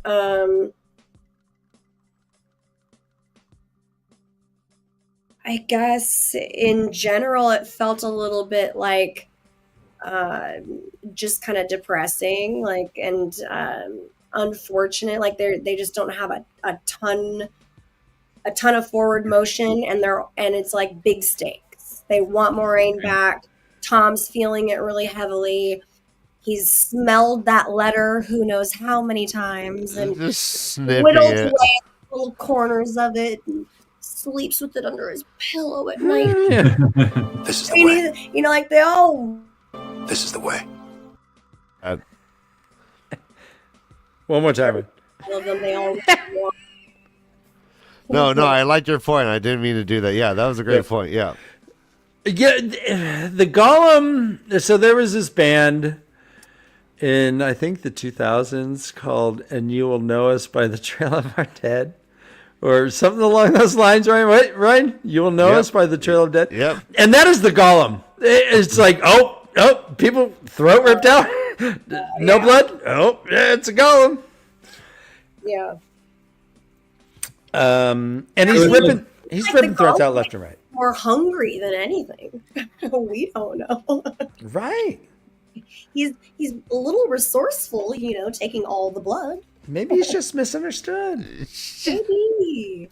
I tend to think that. I mean, usually go that way first before I point fingers. So. It's like a construct vampire, right? It's like a golem and a vampire combined together. Yeah. It's a very weird mishmash creature. Like, why couldn't this just be a Murdral, right? Right. Like, what kind of calamity of mistakes is this that we're dealing with? Nice. Even the Forsaken didn't want to create very many of them. There's like 6 total that were ever made. Yeah. It's an interesting choice to call him Golem. Golem. But yeah. No, you go long. Go long. I mean, it's got to be a reference to the Jewish constructs, right? I mean, right. They are built out of clay, right? Clay. Mm-hmm. They're almost like a homunculus. Inorganic matter, anyways. Yeah. Is this what this golem is, though? Is that where the similarity ends? That is created, I guess. That is a construct, yeah. In the sense of a golem.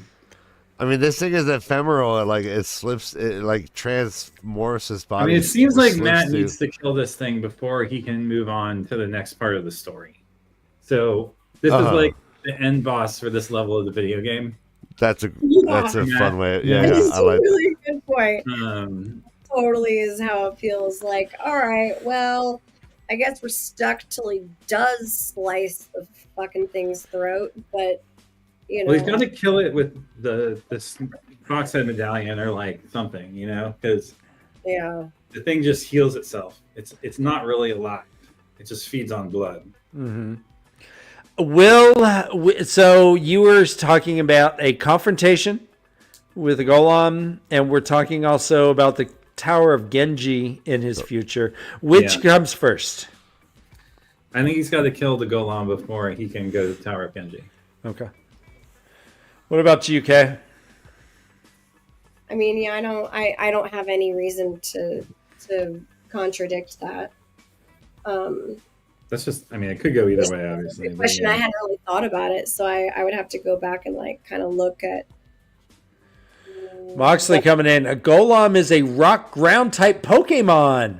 A boulder with a lizard head and appendages. That's good to funny. know. Yeah.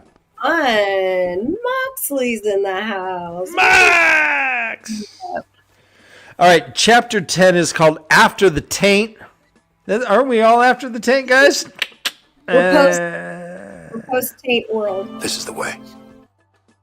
Yep. This is a Perrin chapter, and it's Perrin's hanging out with Elias, and Elias is like, "Yep, we saw Gil, we saw it all." He passes by Two Rivers guys. They still can't get over the imaginary indiscretion that Perrin. You know what, boys? Get off your puritanical high horses, would you? And just let it go. Grady comes up and he's like, quote, "I don't see the need for sneaking, pardon my lord, but you seem to be making this a larger problem than it is." He's like, "Well, they're white cloaks, man. They're always a problem." He's like, bro, they don't have anyone who can channel. You say the word and they're dead. Me and freaking, what's his name? Neil? Neil, yeah. Neil, he's like, dude, he's feeling fine. Just us two could just take care of all this shit right now. He's like, well, all right, I'll keep that in mind. But he's like, no, I'm going to go meet with them. Suddenly Grady's like, whoa. Oh, looks like Neil figured this shit out. And he's like, what? They go, Neil is linked with some of the women. They formed a circle, and he has a bitchin' gateway. So look at my bitchin' gateway. It's like, that's Bitchin' gateway. Taishar. Soon then, Perrin said, fingering the black. Fingering the black? Why did we go to the black? How about just fingering? You could have cut it off. No, because he's got his finger in his butt. The black? Ryan. No. Man needs to see a doctor if he's got black. Yeah. You have bloody fucking Black stools. That's bloody stool and indicative. Yeah, of it's internal bleeding. Yeah, you're That's dead another in 5 thing. days. He's soon then. He's Ryan. He's like this. And he's like, Okay. Oh, he's gonna. soon then.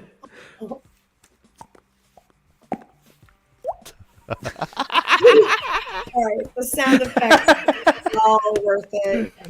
Anytime you can make that sound effect, work it into one of your. All right, you guys are gonna hate this one then. Quote: Wait, is that how Galad comes? He goes. He just. Quote: "It was in me. It was in my father."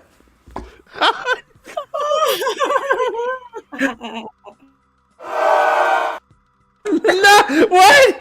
Come on, both of them got the boo. What does he? He's just. I swear. If you said stepfather, maybe. Oh my God, Ryan, are you serious? Wow. Wah. I liked it. Other scale, I feel like. Grady's like, hey, so do you mind if we get a can I get a performance review real fast? I could use a little time off. I kind of want to go back to the Black Tower. see the wife and kid. And he's like, oh, fuck. Oh, you're married and have a kid. That's right. I was all concerned about my wife who I can't even stand anymore. God.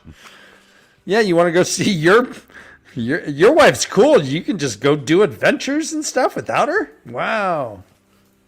Wow, wow. She understands work trips and stuff, huh? But he's like, yeah, the taint's gone, bro.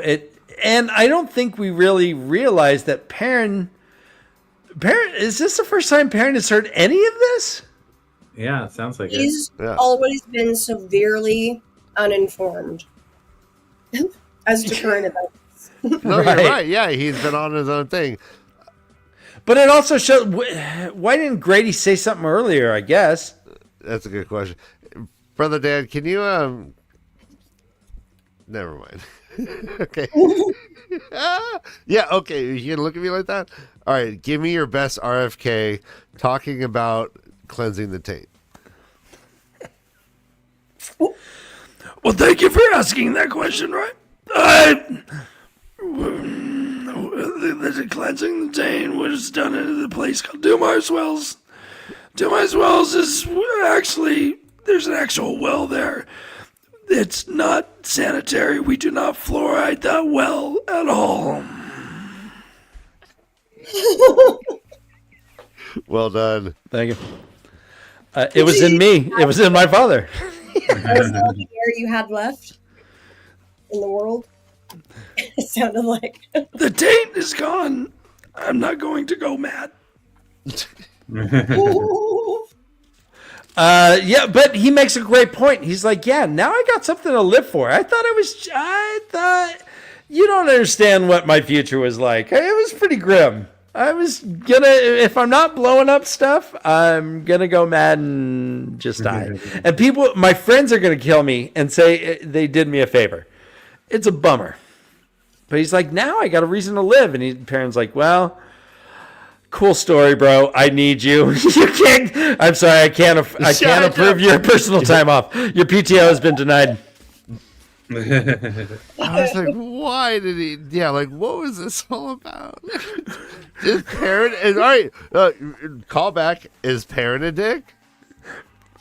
It's a big dick. Is Perrin a big dick right now? it's like, is he just a bad boss, or is he a big dick? And I feel like he's just always been, like I said though, ill-informed. Unfortunately, Grady's asking for a 3-day weekend, and he's like, "Sorry, I can't do it." Being kind of an ass. No, he's I think it's out of like ignorance, though. He's just a dumb character. I'm sorry, Perrin lovers, but no. All right, Dovey just came. She's on her way home, so drive safe, baby doll. Yeah. Ty-Shar She might have does. gotten in a car accident. Yeah. Yeah. So, it's pretty much, hey, can I have a little personal time off? I'm sorry, I can't approve that right now. More or less. And he's like, well, all right. She means it sucks, but again, she's driving, so. Parents suck. Yeah, I mean, both. They all work. It all works. I mean, once you understand who your parents are, they all suck. All right, no, now they're factioning off. There is Dane Bonehold. Old Bone. The Boneholder comes up. He's like, I'm here for the criminal Perrin. He's like, eat my dick. No, he didn't say that. He's like, what do you want? I'm here, Bonehold, he says. He says that. Perrin's called, stepping out. He's like, it is you. The light delivered us to you. Great. Hey, we gotta go. My boss wants to talk to you. He's like, we have unfinished business, Dark Fred. He's like, okay, yeah. And he's like, yeah, my boss says you can even bring like your witches and shit. I don't even care. He's like, huh. I don't even know about the Oshaman. Hey, Grady, go dress like a dirtbag. I mean, like a Two Rivers Felton guy. Yeah. Get your belt knife. Go and put on like a bandana around your head. Yeah. Wow. Wow. Okay. Wow. Okay, wow.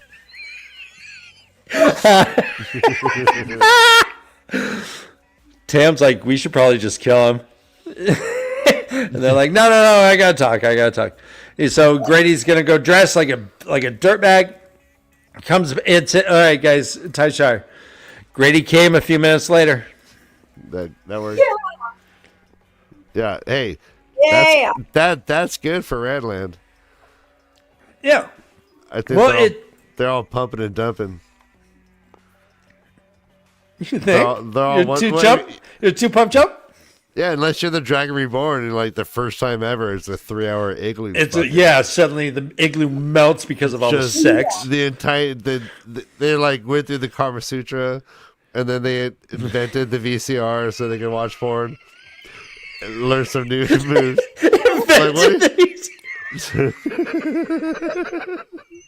I'm dead. I'm dead too.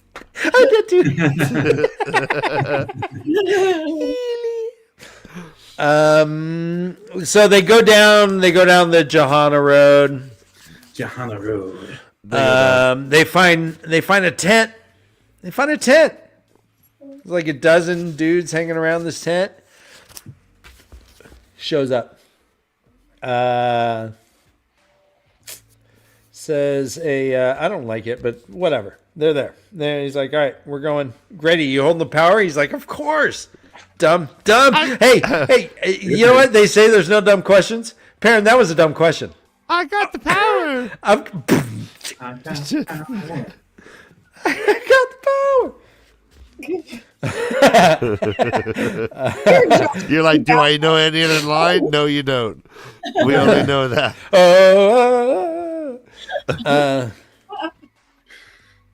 So he meets Galad. He's like, yeah, you're golden eyes. Huh. What do you know? They weren't full of shit. You do have yellow eyes. That's awesome. He's like, well, what is it? Give me my people back. Let my people go. He's like, he says, what will it take for you to release the people of mine you're holding? And he's like, well, my men says you tried to do an exchange once. And he's like, yeah, and they tried to kill me, and I took my people and I left. What's the big deal? And they're like, well, you did kill some people. But he says, I wanted a more formal parlay where we can sit down and discuss, Perrin says. And Galad's like, I don't think you get this. I'm not here to bargain. I merely wanted to see you for myself. You wish your people freed? Meet my army in the field of battle. Do this, and I will release the captives regardless of the outcome.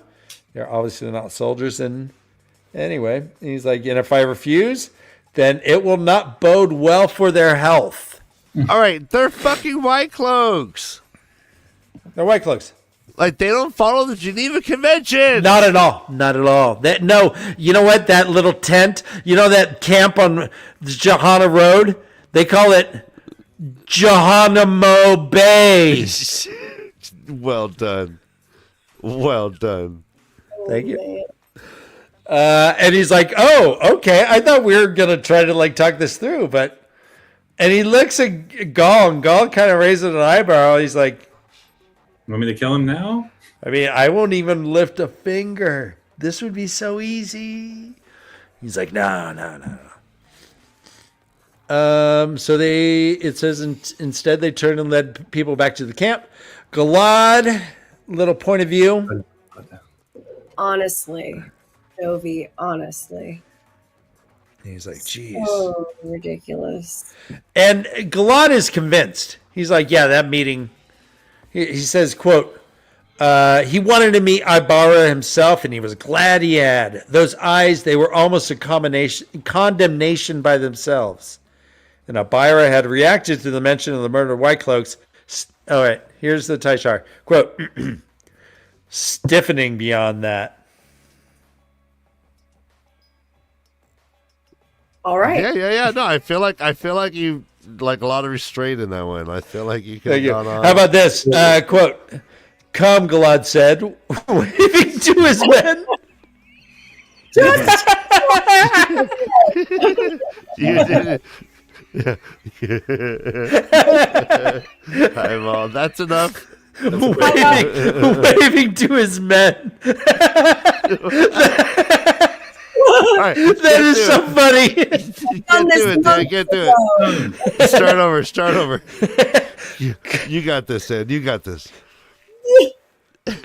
Come. I'm like, come, Galad said, waving to his men. All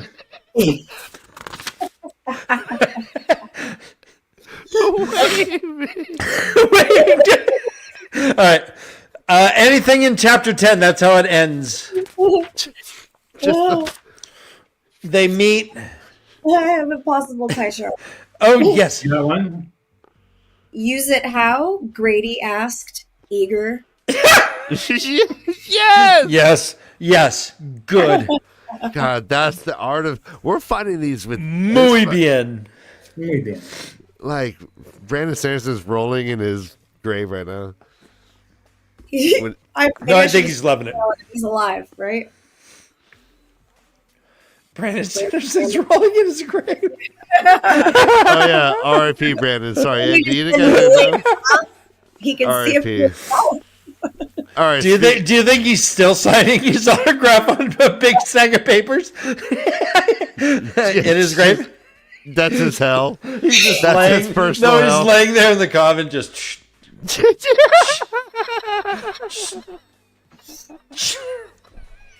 is just Hey, thank you, Kay.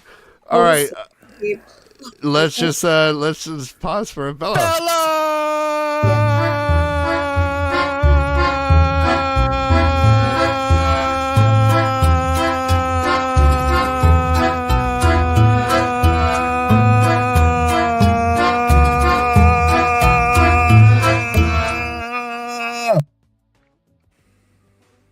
what the hell? Dun, dun, dun, dun, dun, dun. That's Zydeco Bella. Yeah. Zydeco Bella.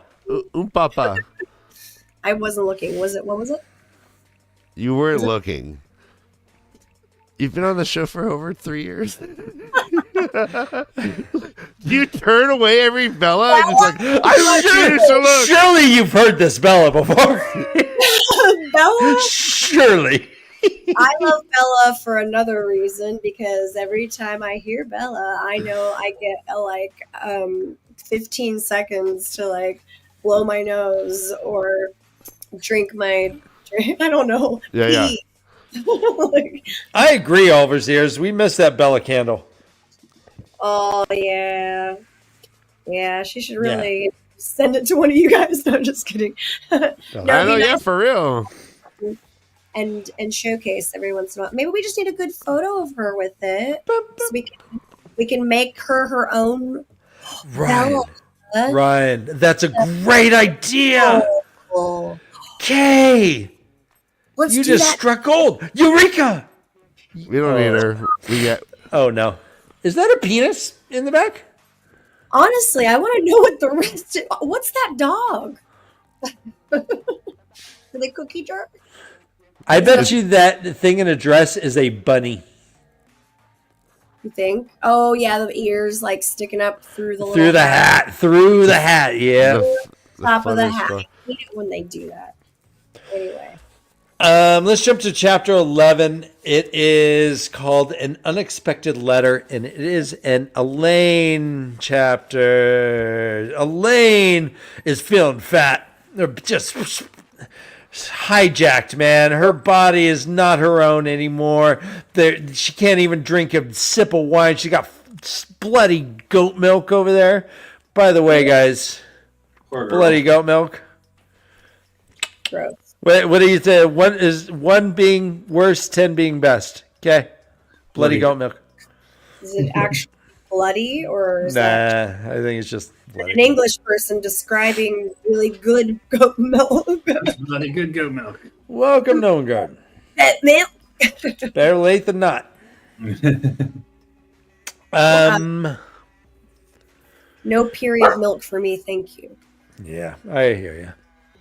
She is Elaine is hanging out with Brigitte, of course. Brigitte, for someone who does have a job running like a lot of things, she just hangs out with the queen a lot. She's just hanging with her girl, but I guess that's the Warder relationship. They were talking about the captives that they have from the secession. And these captives are an issue. Elorian is an issue. Well, all right, so this shit gets really... This is a weird chapter for me. And I guess we'll talk about it a little bit, but Elaine gets funny here.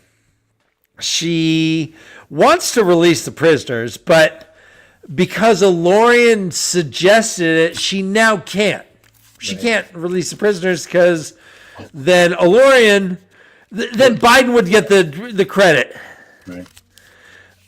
Oh, yeah, this was weird. Oh, but she's in a big, powerful position. She has to think about shit like this. So I kind of get it, though, right? No, what's your face, Josh? No, you're good. Oh, no, you don't think so, though? Like, she's in this power position, so she just kind of has to, like, consider... She has to consider how it looks. Yeah, the optics, as they would say. Mm-hmm. Brigitte is like, just kill him.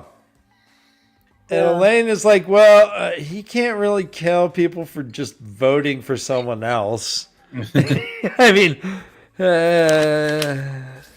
but you can throw him in prison. Well, she says that there's no treason if there's no queen. Exactly. And there was a void there, yeah. They're like, well, what are you going to do? And she's like, you know what? I think I'm going to seize Kyrian. And they're like, what? What? She's like, yeah. And they're like, well, it's going to look like Rand gave it to you. And she's like, so what? So what about those optics? Yeah, I don't... She's like, I don't even care. It says, quote, in one step, I could become one of the most powerful monarchs since Arthur Hawkwing. End quote. Arthur Hawkwing. Have we... So, I know that she is doing it to consolidate for Rand's forces, but she is also thinking ahead into the future. And she's like, well, if I don't kind of take action now, then when Rand dies, then what? I'm gonna be screwed. I'll only have Andor, and I'll be surrounded. So I need to.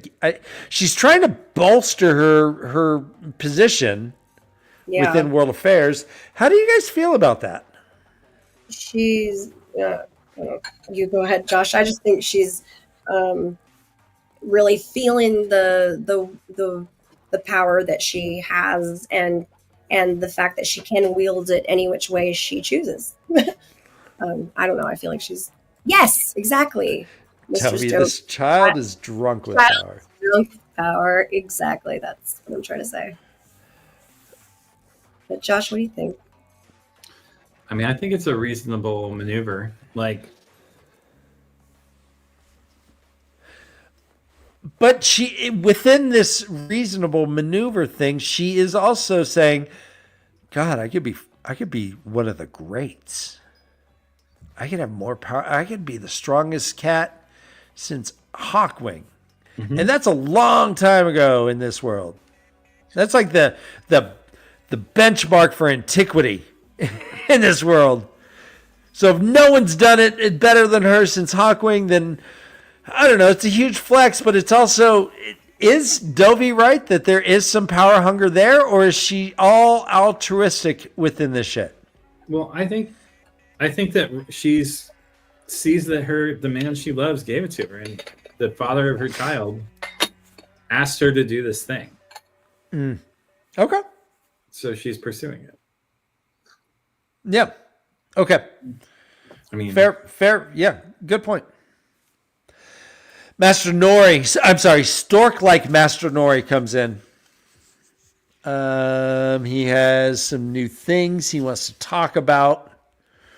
Duhara Bashin has been a burr in Elaine's pantyhose. She is a representative of Elida. She talked to Elaine once and kind of threatened her. right. And so she hasn't talked to her since. She's like, yeah, I'm busy. I'm sorry. She's kind of ghosting her, I think, is the proper parlance of today. Oh, I do have a Taishar. Yay. Quote, she could go suck on a goat. Yeah.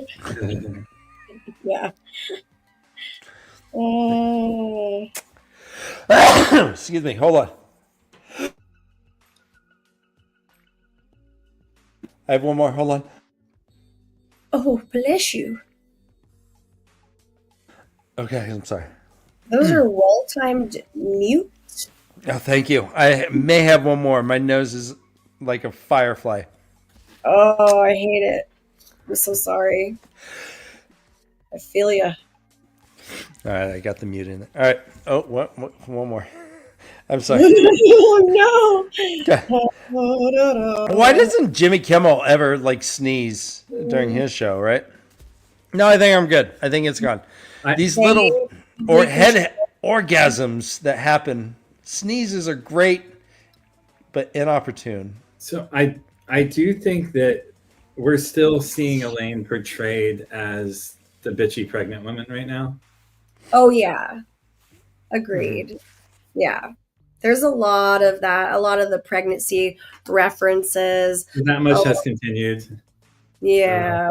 From prior books. Right. Yes. Yeah. And part of me wonders if that isn't just, you know, a new author trying to stay consistent with the character, or if it is really that the character is just super vain and only self-concerned and lots going on. Not only self-concerned, because she does think about others, but she's just like very concerned about her body, and this pregnancy specific thing is like just a little exhausting. Welcome, Daniel. I mean, good day, mate. Nice. Good day, mate. Boots, mate. G'day. G'day. G'day. We love. You know what? I want a huge Australian contingent. I want all of Australia. I know, right? All dozens of you.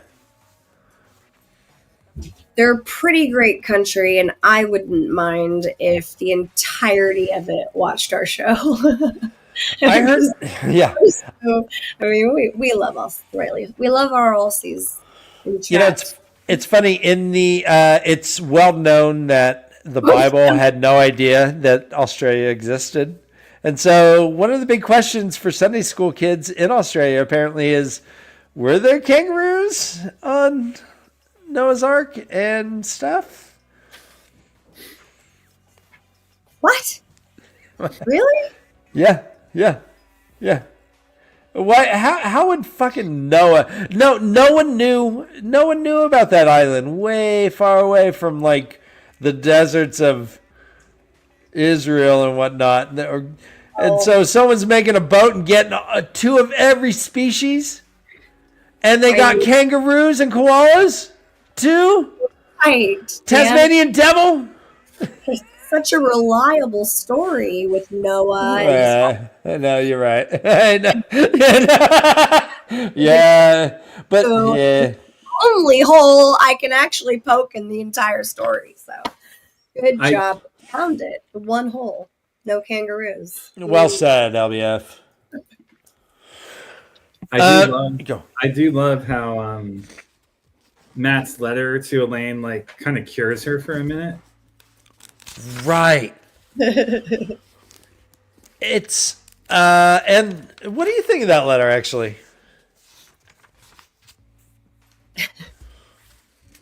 Your royal bloody pain in my back. Pretty funny.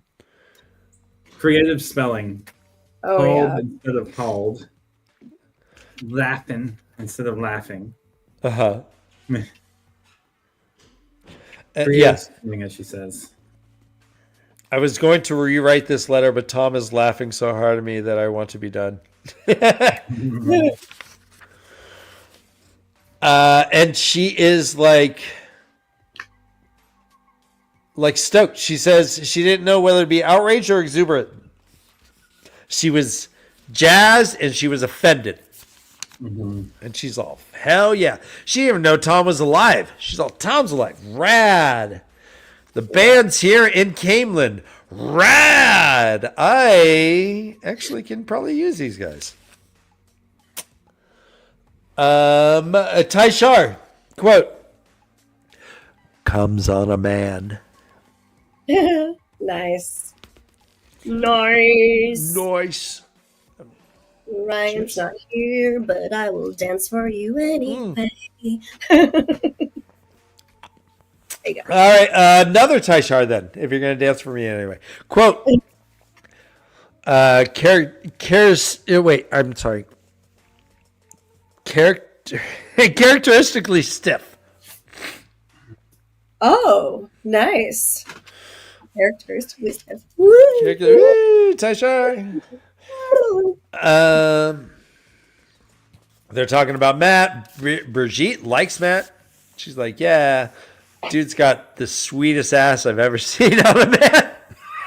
She's like, those butt flaps are something else. Nice. Oh, that. She's like, yeah, he's a little too pretty for my taste because I like them dogs. Bleh. But look at that ass. Ass don't discriminate. But yeah, she's like, yeah, I'm gonna take both thrones. I'm gonna take both thrones.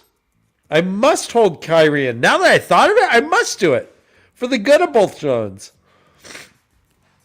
Maybe got a little bit of a big head on her. Yeah. She is like, well, since I have these plans, quote, we need to discuss the future of the kin. Who, I don't know. So are the kin in here Camelin? that she's going to put the kin to use to make gateways? She said she needs traveling. Yeah.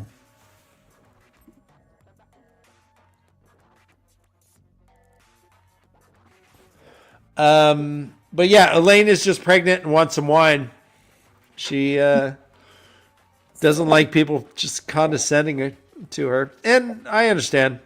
You know, pregnant women are not treated like normal people.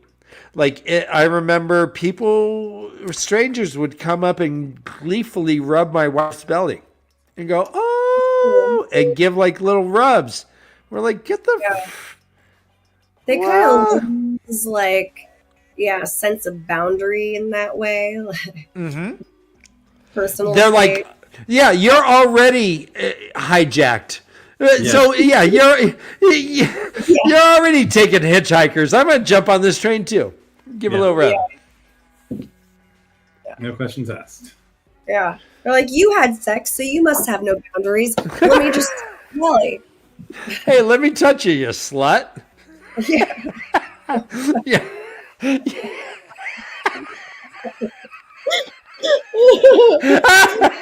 There's a solid horror right there. You know, yeah, all pregnant women are sluts. Okay, that was Leaf Cast. Bye. Ding, ding, ding. Ding, ding, ding, ding. That's how the chapter ends, though, is with her saying, yeah, all right, let's set up a meeting with Samiko and Elise. We need to discuss the future of the kin. It looks like she wants some traveling. She wants some Ubers. And that's how it ends. Anything in chapter 11 before we go to the final tiny chapter. The tiniest of chapters. 5 pages. It's probably like, well, no, there's a lot of paragraphs, but there's 5 pages. That's it. So, Is that? Oh, wow. chapter 12 then is called An Empty Ink Bottle. And actually, this we learn a lot in this. Actually, this one is an intriguing chapter. It's a Min point of view. It has the 2 stars and moon with the knitting needles, I assume is Cadswain's. Cadswain's, yeah. Min is sitting on a window ledge in the Stone of Tyr. It is sunny. No clouds. Not the warmest, but it's nice. She's stoked. She's smiling. Nynaeve's there. Nynaeve's Debbie Downer. She's just pacing. She's like, hey, Min, by the way, where the fuck is Rand? It's been 3 days. Tell me now. She's like, we're not going to do that. It says, quote, he's not missing. Rand knows where he is. She's like, you do as well. She's like, I'm not taking you to him. She's like, he said he needs to be alone, end quote. She had felt the transition that Rand had on Dragon Mountain. She felt his pain. She felt the anguish.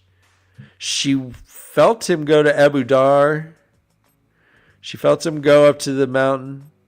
And then it says, and then she smiled. And then had come the warmth. It radiated from the bond like a comfort of a winter hearth. Something wonderful was happening. And so she's like, yeah, no, Rand is doing what he needs to do. Don't worry about him. Although there's maidens all around Min. They're anxious. They don't know where he is. So they're like monitoring Min because Min's the only one who like has a bond on him, except for Alana. And Alana's gone. Someone comes in and says, hey, Cadswain wants to talk to you guys. They're like, okay. Maybe later. And they're like, maybe Alana's gone, so go talk to her. They're like, oh, okay. It's like vanished right from her chambers. The defenders, they didn't see her go, and there was no sign of a gateway. And then we get a Cadswain point of view. And Cadswain is talking to Corell. And Corell's like, I don't know what happened. I don't know. This is some crazy shit, ain't it? And Cadswain's like, yeah, this sucks. The fact, so Alana is, the danger here is that they didn't realize the danger of Alana being gone until Alana was gone, right? She is bonded to Rand. She did it surreptitiously and deviously, but she knows where Rand is. And her any access to her can potentially manipulate the Dragon Reborn. Rand could have potentially opened a gateway to her and come back and got her, and the female Aes Sedai wouldn't have known. Very true. So. Very true. However, we find out that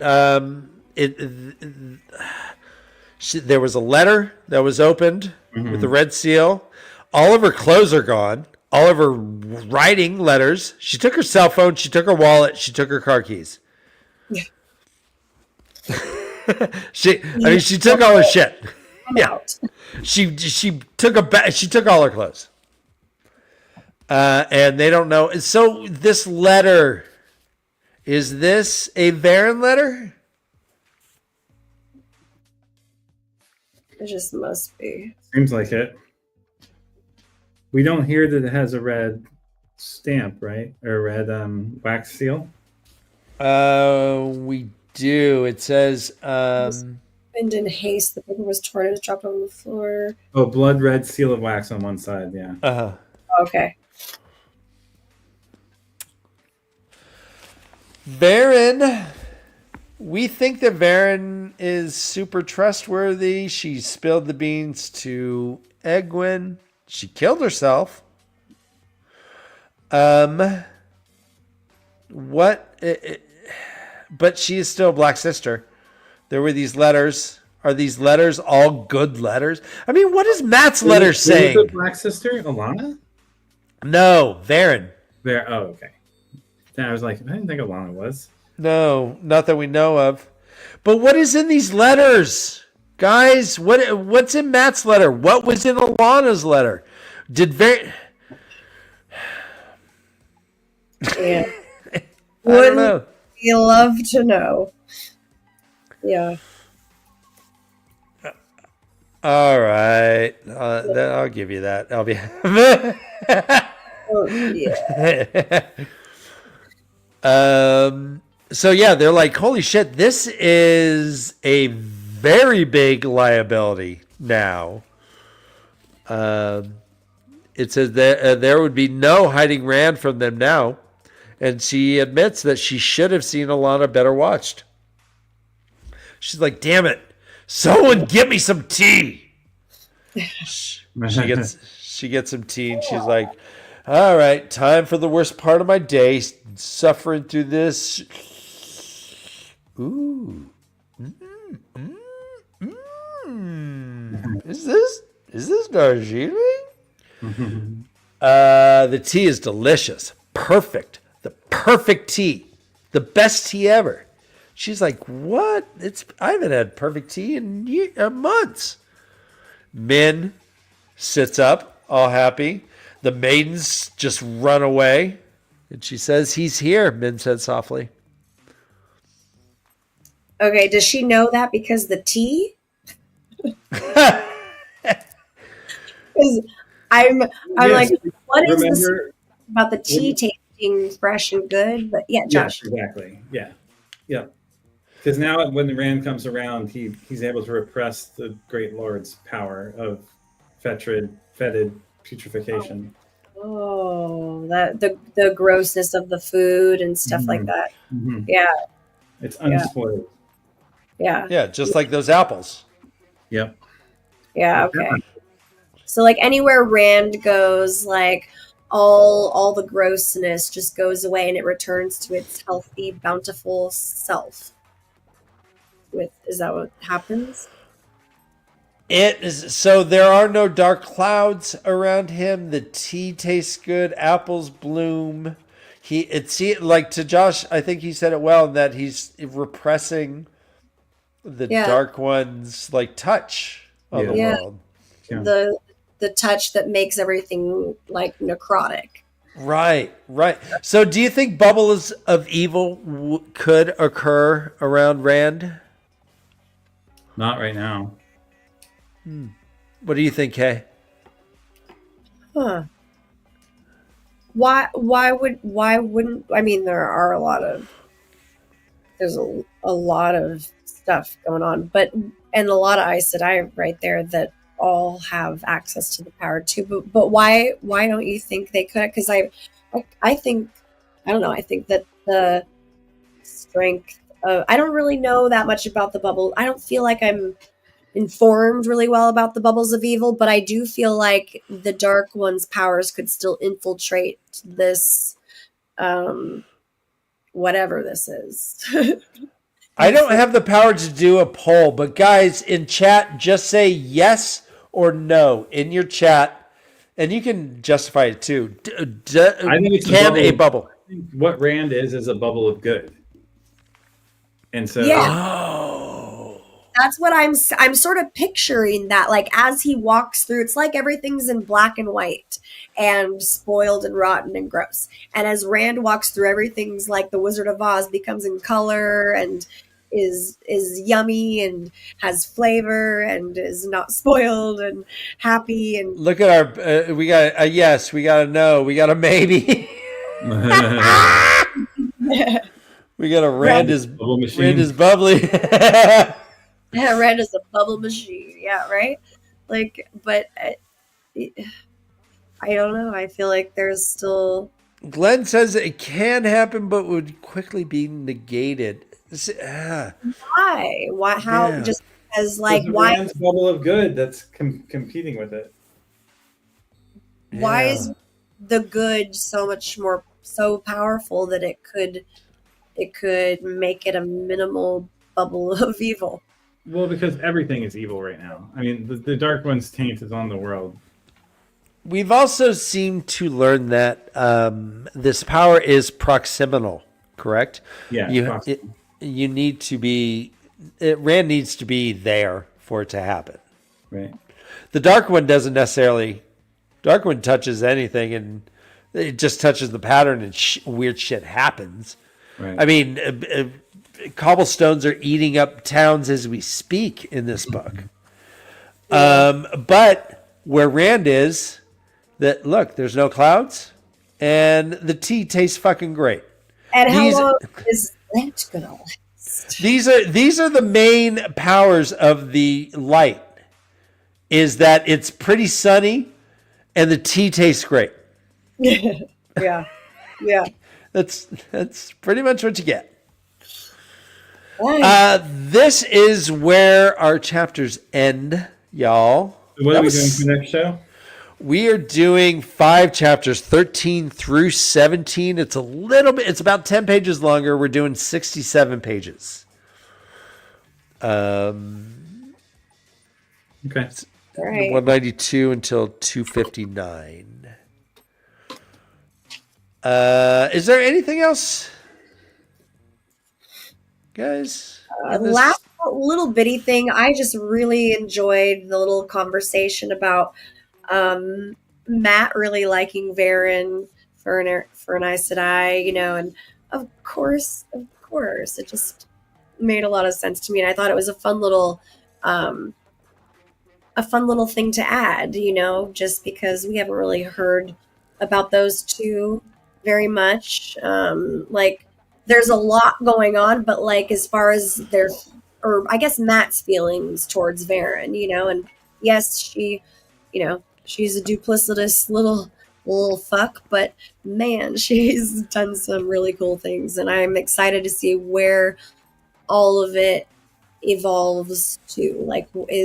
Is it going to end up being Varen's efforts are for the good of the whole situation, or are they going to, kind of skew things in a detrimental way for our main heroines?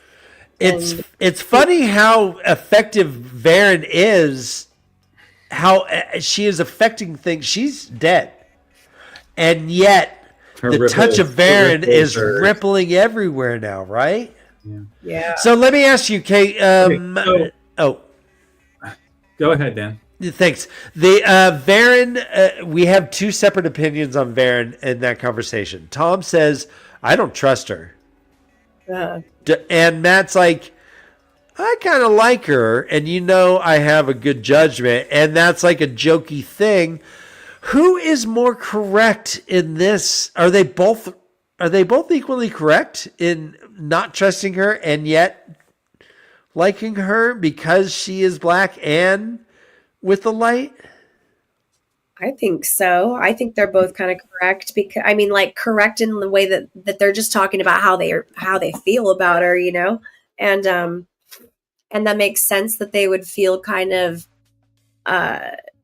indifferent in some ways, or just not exactly sure, and their statements about her might even be a little contradictory, because her character within itself is a contradicting,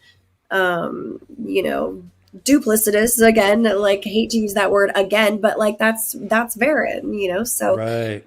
That makes sense that they would have complicated feelings for her. And let me rephrase it. Who is the better judge of character here? Oh.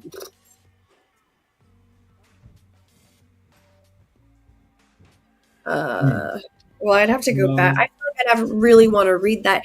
Was Tom really? What do you think, Josh? Was Tom really? I think Tom is the better judge of character than Matt, but Matt isn't wrong in this case. Yeah. Well said.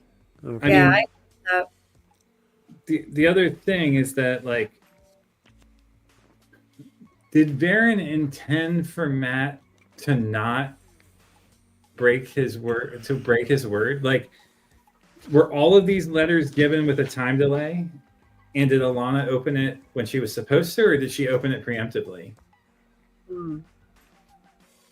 Right? Like, Matt's like trying his hardest to not open this letter, thinking that it's the right thing to do. Yeah. Yeah. Matt also negotiated not opening the letter. That we don't know if Varen just gave her a letter. Right. But How it's did been the go up there? Who brought it? If Alana got it, you know, Cad Swain assumed it was Nynaeve, and she's like, "Oh no, that's not right. That was my last thought, my last theory about who might have brought it." So, do we also have weird time again during these? Yeah, yeah. Because we had seen Perrin in front of this statue in a color swirl, right. I believe. I think so too. Yeah. So yeah, that has been. Well, hold on. Let me change the music. Yeah. Ooh. There's the music we all know. In a couple weeks, getting our show sea legs back. Indeed, and we're doing our live thing on the 8th in the morning. I think it is. I don't know what time it is, but we will communicate somehow. Hang out with us. It should be fun. We don't get to meet actors. We don't get to talk to showrunners, but I don't know. Fuck, man. We get to hang out and just do our shit. A lot of laughs and a lot of good times. Yeah. So. Yeah. I'm not begrudging anyone anything, but it's a big time for everybody, I think, right? It's a little port. There's some big boats that are parked here, so Yeah. I do love you and I'm proud of you all. You guys, we will be back each and every Wednesday going through this. We're doing 5 chapters next week. Yep. This Sunday we do have the Great Stump, and we have our thing on Saturday. So we like hanging out with you, and we hope that you enjoy as well. Kay, what do you want to tell people? Oh, nothing. Just come hang out with the Way of the Leaf because it's just super fun. It's been a good time. That game stuff was a lot of fun. So many laughs, and yeah. We will get that going for March too. Yeah. Our people, and yeah, you guys are the best. Thanks, Josh and Dan. And Nice. Awesome. Josh, what do you have to anything? I got nothing. Okay. We'll be back next week. As they say, link arms and get punched. That is the way of the leaf. Achoo!